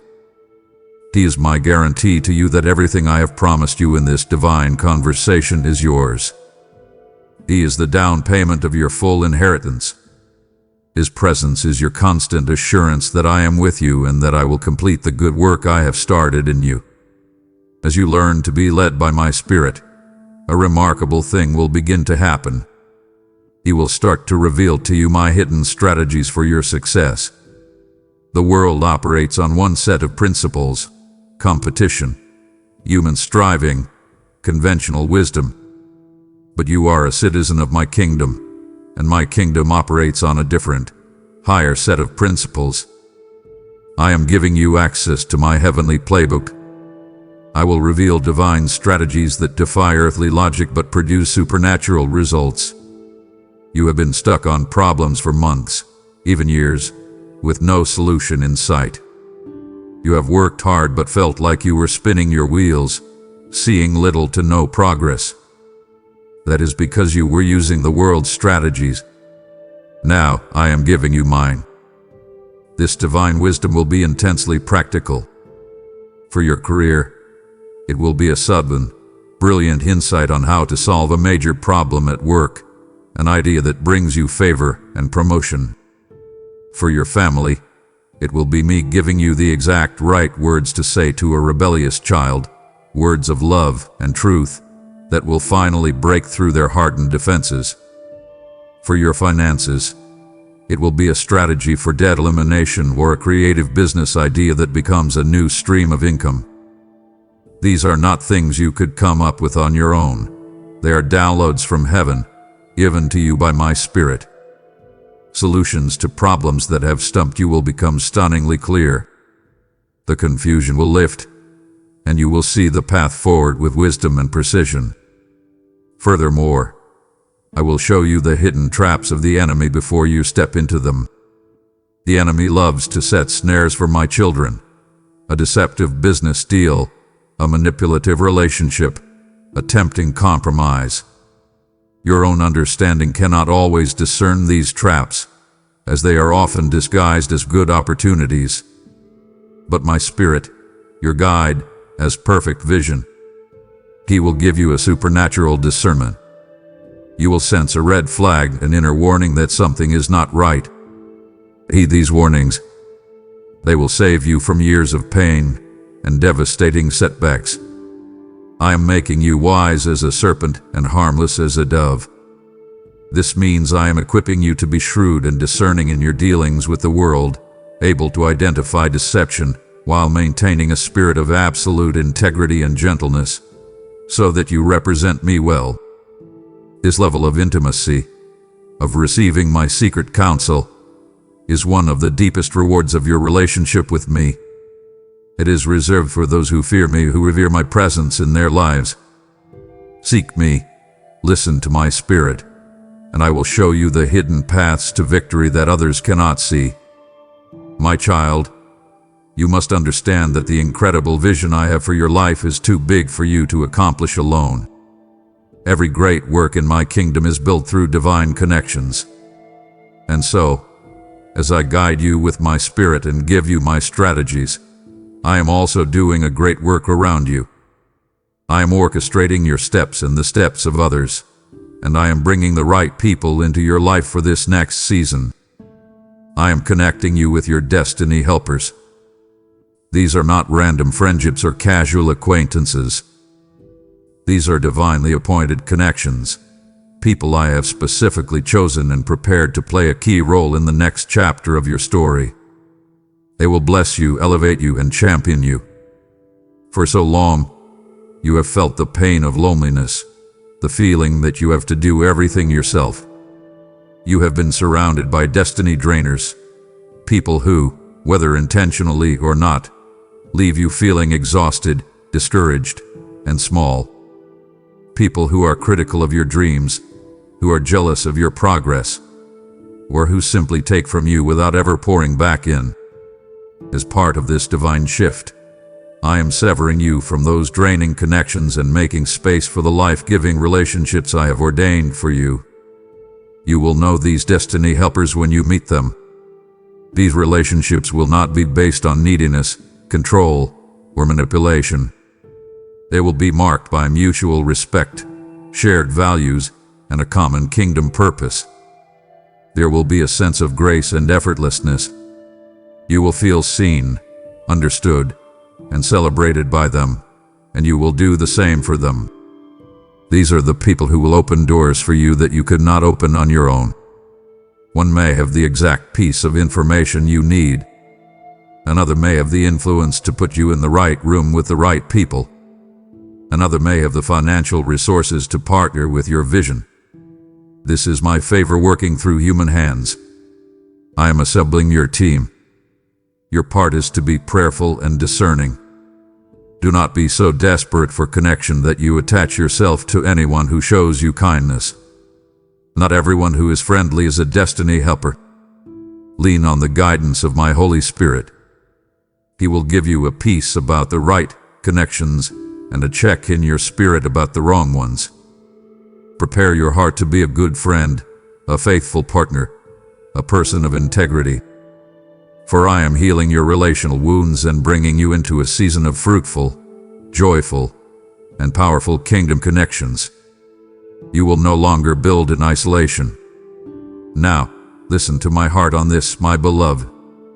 This profound transformation, the healing, the provision, the restoration, is not just for you. It is not so you can simply live a comfortable and easy life. I am doing this great work in you for a much larger purpose.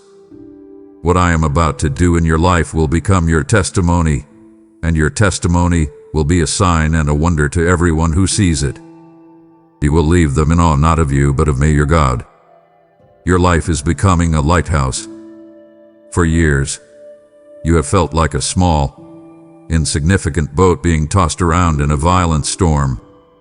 But I have rescued you, pulled you from the raging waters, placed your feet upon a solid rock, and I am now igniting a brilliant fire within you. That fire is your story, and its light will shine into the darkness and guide other lost and struggling ships safely to my shore. I am writing your story. Your testimony will no longer be a sad tale of struggle that you tell with shame. It will be a powerful epic of my redeeming love and my faithfulness. The focus is shifting. When people hear your story, they will not be focused on the size of your past problems. They will be mesmerized by the greatness of your God. The pain you endured will no longer be the point of the story. My power to heal that pain will be the glorious conclusion. Your transformed life will become a sign, a miracle so undeniable that it points people directly to me. Your peace in the midst of chaos, your joy that is not dependent on circumstances, your supernatural provision in a time of lack, these things will be a mystery to the world. They will be a divine advertisement for my goodness. This means you are to prepare to tell the world of the great things I have done for you. Do not hide your story. Do not diminish what I have done. The fear that tells you no one will care or that you will be judged for sharing is a lie from the enemy. Your story carries the anointing to break chains off of other people. People who are drowning in hopelessness, who think their situation is impossible, will look at you and find a tangible reason to believe again. Your testimony will be the key that unlocks someone else's prison of despair. It will draw many to me who would never step foot inside a church building. You are becoming a walking, talking, living proof of my love in the 21st century.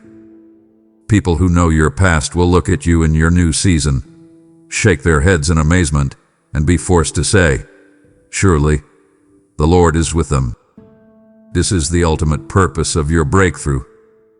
You now understand that your life is becoming a sign and a wonder, a living testimony of my faithfulness. If you desire for the story of my work in you to become a beacon of hope for countless others, then listen to my heart. There is a soul right now on the verge of giving up, and the testimony you support today will be the manna in their wilderness, the very proof they need to hold on. I've spoken it, and it is true. Give, and it will be given to you. A good measure, pressed down, shaken together and running over, will I pour into your life.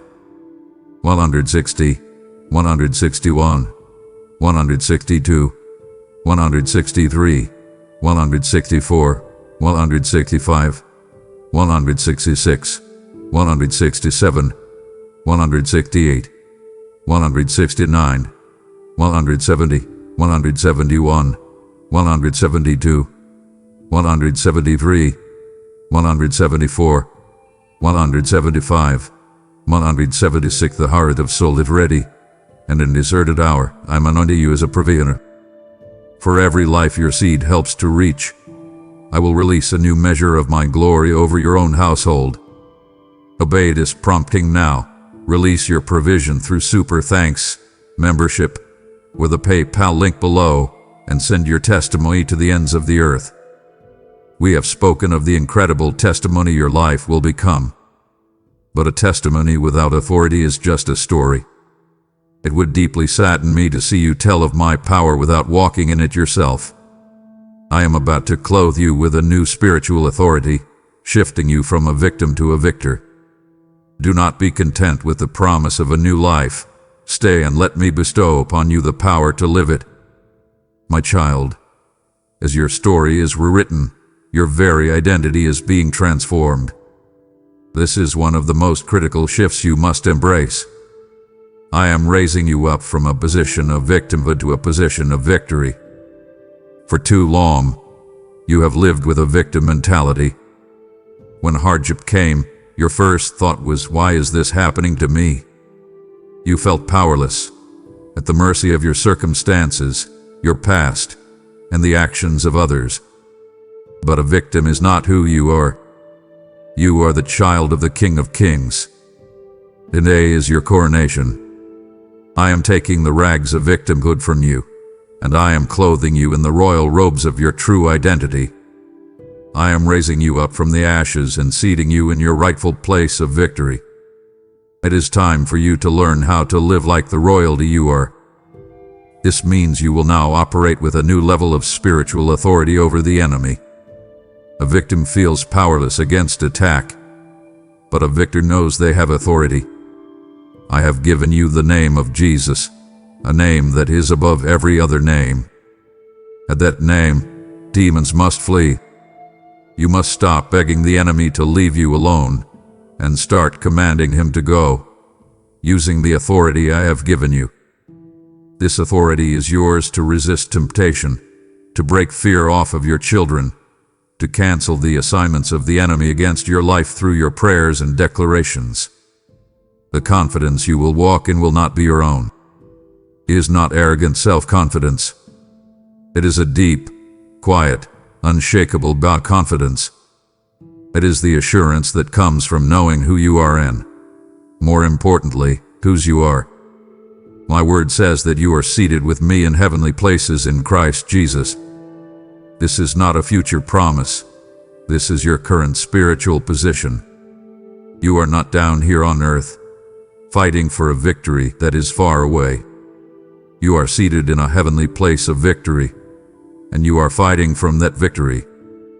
This changes everything. It changes how you pray, how you speak, and how you face challenges. You are not fighting in desperation. You are enforcing a victory that has already been won for you at the cross. So, begin to live like it. You are my child, an heir to the entire kingdom. The power that raised Christ from the dead now lives in you. When you speak my word in faith, demons will flee. When you pray from your position of authority, the heavens will move. Stop cowering in the face of the enemy. Stand up. Take your place. Your reign in life, through grace, begins now. I want to establish something deep within your spirit, something that will anchor you when the winds of circumstance try to blow. The blessings I am releasing are not random acts of kindness or temporary good fortune. They are rooted in my unbreakable, sworn covenant with you. A covenant is my solemn contract, my binding promise, sealed by the ultimate price, the blood of my Son. It is not dependent on your feelings on any given day. It is not dependent on your flawless performance. It is dependent entirely on my unchanging character and my perfect faithfulness. Therefore, this abundance I speak of is not something you have to hope for. It is your legal inheritance as my child. You have been living like an orphan, unaware of the vast inheritance waiting for you. Today I am taking you into the courtroom of heaven, opening my last will and testament, and showing you your name written there as a full heir. You must understand, this is not a one-time event. You have been conditioned by your past to see blessings as fleeting moments of relief, to be followed by another long season of lack. You have been waiting for the other shoe to drop. But I am not giving you a one-time bonus. I am introducing you to a new lifestyle. I am changing your entire spiritual and financial operating system from survival mode to thriving mode. This is a permanent upgrade. Your new normal is abundance. And this abundance is holistic. It is not merely about the numbers in your bank account. It is an abundance of peace that will silence the raging voice of anxiety. It is an abundance of divine health and vibrant energy flowing through your body. It is an abundance of love, laughter, and deep connection in your relationships. It is an abundance of creative ideas and divine strategies. I am restoring you completely. To walk in this, you must know me by my name, Jehovah Jireh. This name does not simply mean the Lord who provides. It means the Lord who sees ahead and provides for the need before it even arises. I have already seen every need you will have tomorrow, next week, and next year, and I have already dispatched the provision for it. This truth should dismantle every root of worry in your heart. You are no longer living from pavilion to pavilion, but from my covenant of all-sufficient supply. My deepest desire is for you to thrive, not just survive. Survival is about keeping your head above water. Thriving is about walking on top of the water. I am calling you to live your life under an open heaven. Picture it. No more brass heavens that your prayers cannot penetrate. No more blockages. Just a perpetually open window through which my goodness, my grace, and my provision can flow into your life without restriction. This is your new reality. Live in it. My child, as you receive this covenant of abundance, you must understand its ultimate purpose. I am not blessing you so that you can simply accumulate comfort and build a small, safe kingdom for yourself. Your life change is not just for you.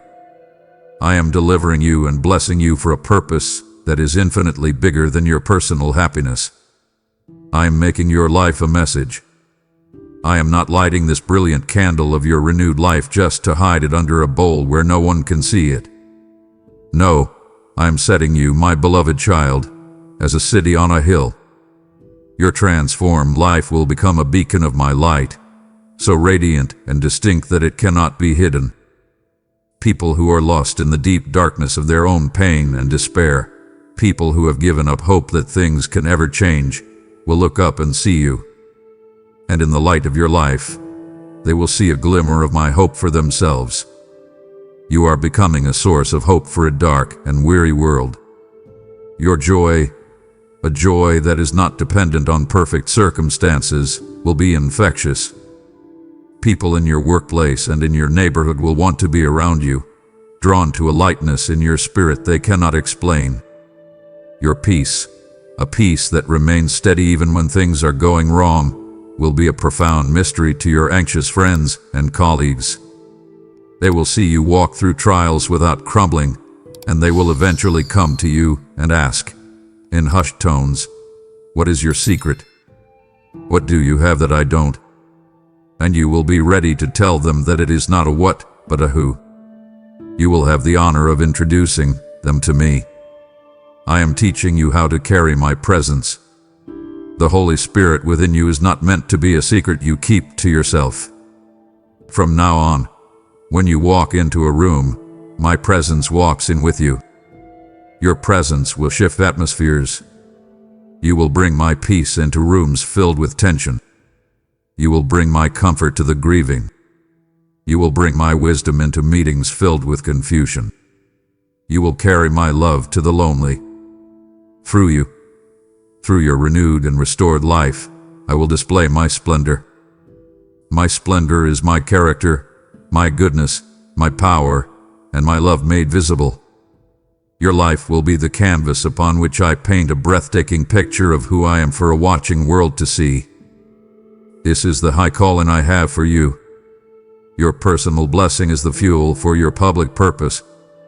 Embrace it. This new, blessed life is your inheritance, but like any valuable possession, it must be guarded. Your breakthrough is a beautiful, flourishing garden that I have planted in the landscape of your life.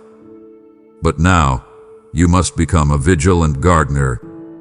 The moment your breakthrough fully manifests, the moment the debt is cleared, the relationship is healed, the new job begins, I assure you, the enemy will come to try and steal it. He is the thief who comes only to steal, kill, and destroy. He will try to sow weeds of pride and fear into the fertile soil of your heart. He will try to send thieves of doubt and complacency to steal the fruit of your joy. You must be prepared to guard this precious gift with all diligence. The primary tactic the enemy will use against you is pride. As you begin to walk in a new level of success and favor, he will whisper, "You did this. Look how smart you are. Look how hard you worked." This is his most dangerous trap.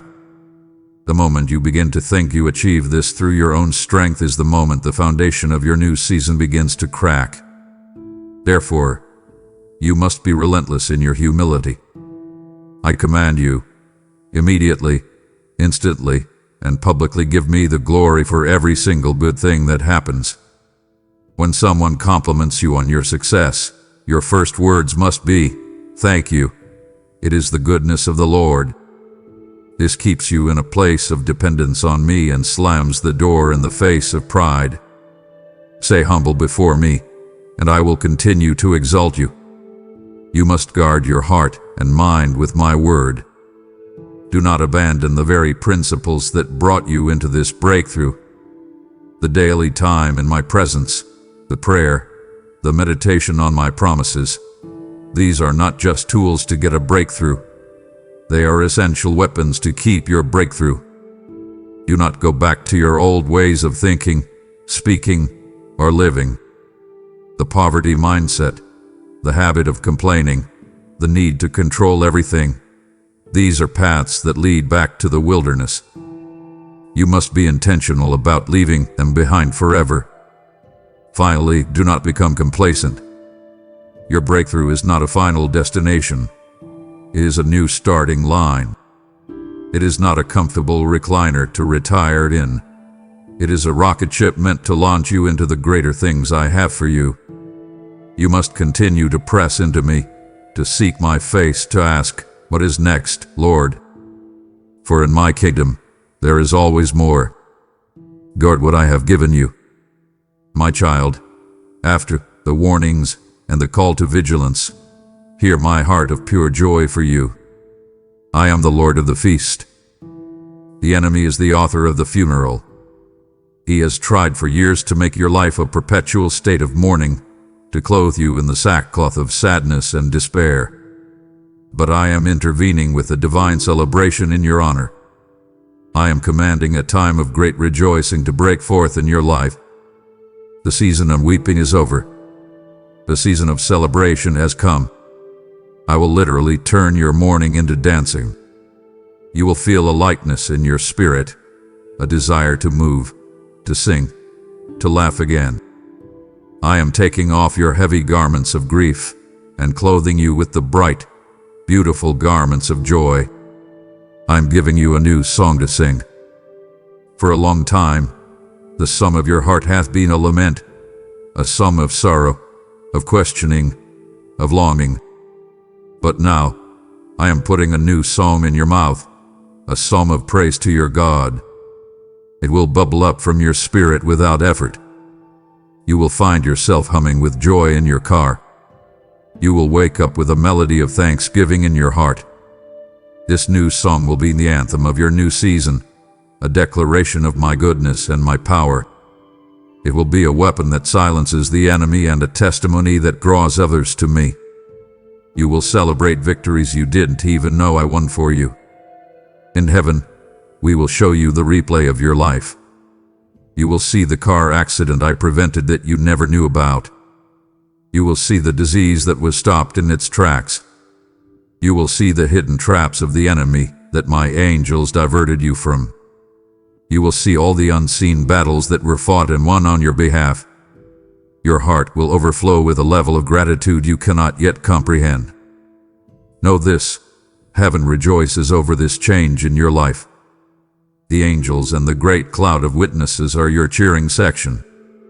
They have watched your struggle, and now they are erupting in celebration over your victory. You are not celebrating alone. So I command you, prepare for a season of laughter and pure joy. It is not only okay for you to be happy again, it is my express will for you. Let the joy I am pouring into your heart overflow. It is not frivolous. In this new season, your joy will be your strength. My child, we have rejoiced together, and heaven celebrates your coming victory. But a loving father never sends his child on a great and prosperous journey without final words of wisdom and warning. It would break my heart to have blessed you so completely, only to watch the enemy try to deceive you on the path ahead. I must now give you the wisdom to guard your breakthrough. Do not leave before receiving the most crucial instructions for the road ahead. Stay, and let me finish what I have started. My beloved, as we celebrate, my love for you compels me to give you a final piece of parental wisdom for the road ahead. You are moving into a new dimension of your destiny, and you must be prepared for what it entails. As you climb higher up the mountain of your purpose, the views become more spectacular, but the path can also become more treacherous. Understand this principle: new levels bring new devils. The kind of opposition you will face as a blessed, prosperous, and influential child of God is different from the opposition you faced when you were struggling in the valley. The enemy will attack you with more subtle and sophisticated temptations. Do not be afraid, for I am equipping you for this new altitude. But you must remain spiritually vigilant. You must prepare your heart for a painful truth: not everyone will celebrate your elevation. In fact, some of the people you most expect to be happy for you will be the ones who respond with jealousy, criticism, or suspicion. Your blessing will expose the insecurity in their own hearts. This will hurt you, but you cannot allow their reaction to pull you back down or make you feel guilty for what I have given you. I command you to pray for them, to release them, and to continue moving forward without becoming bitter. Do not let their inability to celebrate you diminish your celebration of what I have done. I warn you again against complacency. Your blessing is not a destination, it is a vehicle. It is not a retirement plan. It is a new assignment.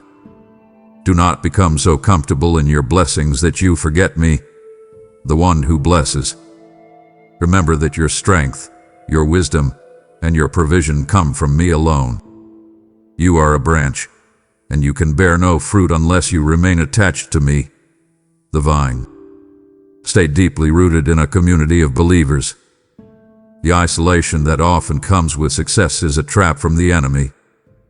You will need the support, the encouragement, and the loving accountability of the destiny helpers I am bringing into your life. And finally, always remember where you came from. Never forget the pit I drew you from. Never forget the pain of your past. Not to dwell on it, but to keep the memory of my grace fresh in your heart. This will keep you humble, grateful, and compassionate towards others who are still where you used to be. It will be the anchor that keeps you steady on your journey. We have now arrived, my child, at this sacred evening. This is the eve of your breakthrough, the final night of your old season.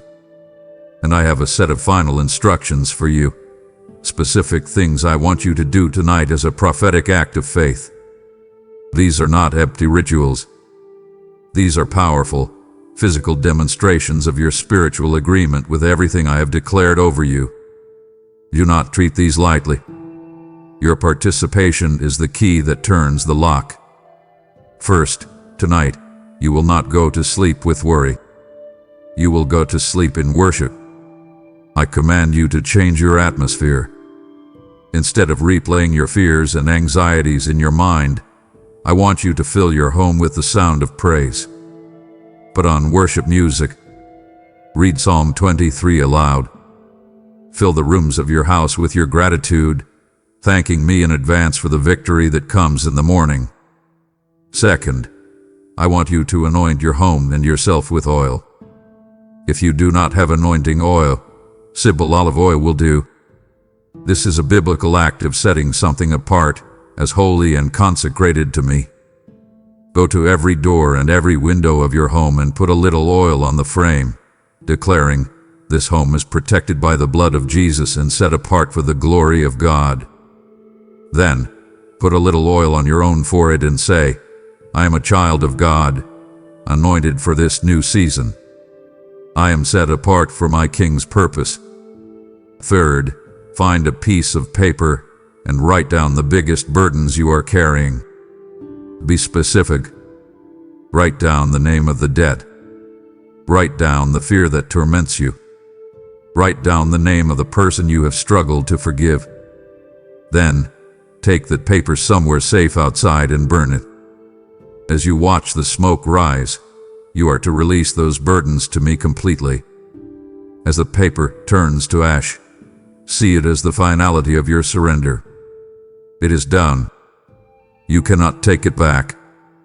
Fourth, before you get into bed, I want you to stand up and speak this decree aloud into your room. My God has gone before me. The battle is already won. The old is gone.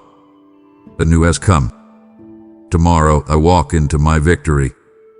Fifth, as one last act of clearing the way, forgive anyone you are still holding an offense against. Search your heart. If a name or face comes to mind, speak their name and say, "I release you, and I forgive you." Do not carry a single chain of bitterness into your new era. Finally, after you have done all this, your last instruction is the most profound. Rest. Your work is done. Your part is complete. And now you are to sleep in peace.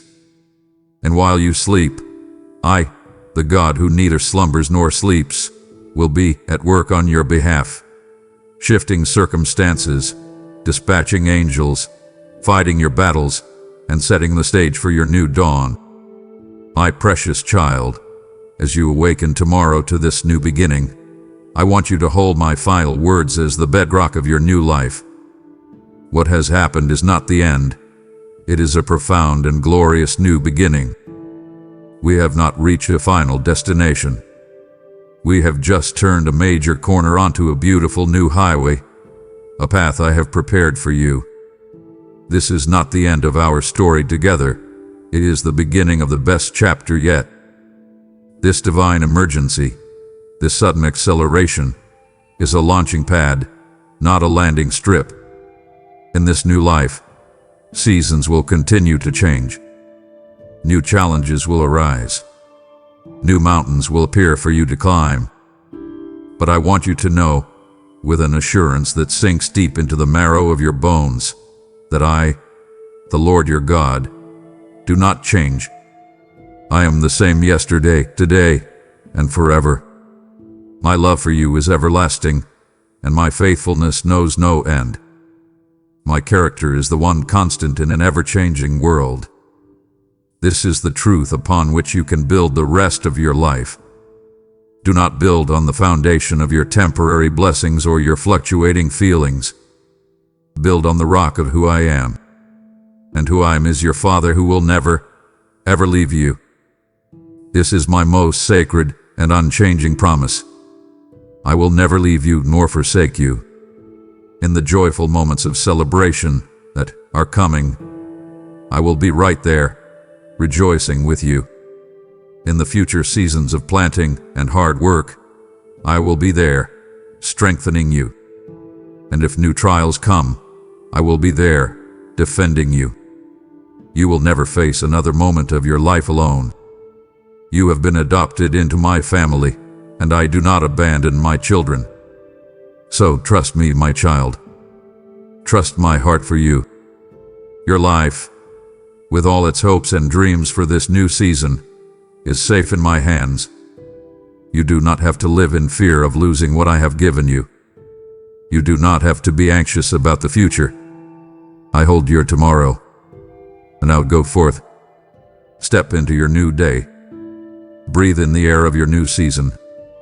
And be the powerful, blessed, favored, and victorious child I have always created you to be. I am with you always, even to the very end of the age. My child, you hold my unchanging promise. I am with you always. Because I am with you, I now call you to send the promise of my presence to those who feel utterly alone and forsaken. If the comfort of my voice has been your anchor in this moment, then you are being divinely appointed to anchor another. Your gift is like taking a firebrand from my very altar and using it to light 1,000 torches in the night, shattering the darkness of despair for those who cannot see a way forward. I have decreed that the word you send forth through your giving will not return to me void, but will accomplish the healing for which I send it. This is a moment of eternal consequence, for another soul is crying out for the very hope you now possess. As you release this river of hope, I will command my peace to stand guard over every area of your own life. Act now. Answer their prayer by giving through super thanks, membership, or the description link, and be the vessel through which I prove I am with them always. My child, before you go, our agreement must be sealed in the earth as it is in heaven. Let your voice be the thunder that follows my lightning, bringing this promise into your reality. Go to the comments now and shatter the silence of your old season with a prophetic declaration for all to see. With the authority I have just given you, type with unwavering faith, "Tomorrow, my life changes. I receive my emergency blessing." Let this declaration rise as a testament, for the angels of heaven are taking note of your agreement. Do not delay. Your new dawn awaits your response. Amen. If you believe in me, your Heavenly Father, then like this video and leave a heartfelt amen in the comments. If you want to stay closer to me, then subscribe to this channel.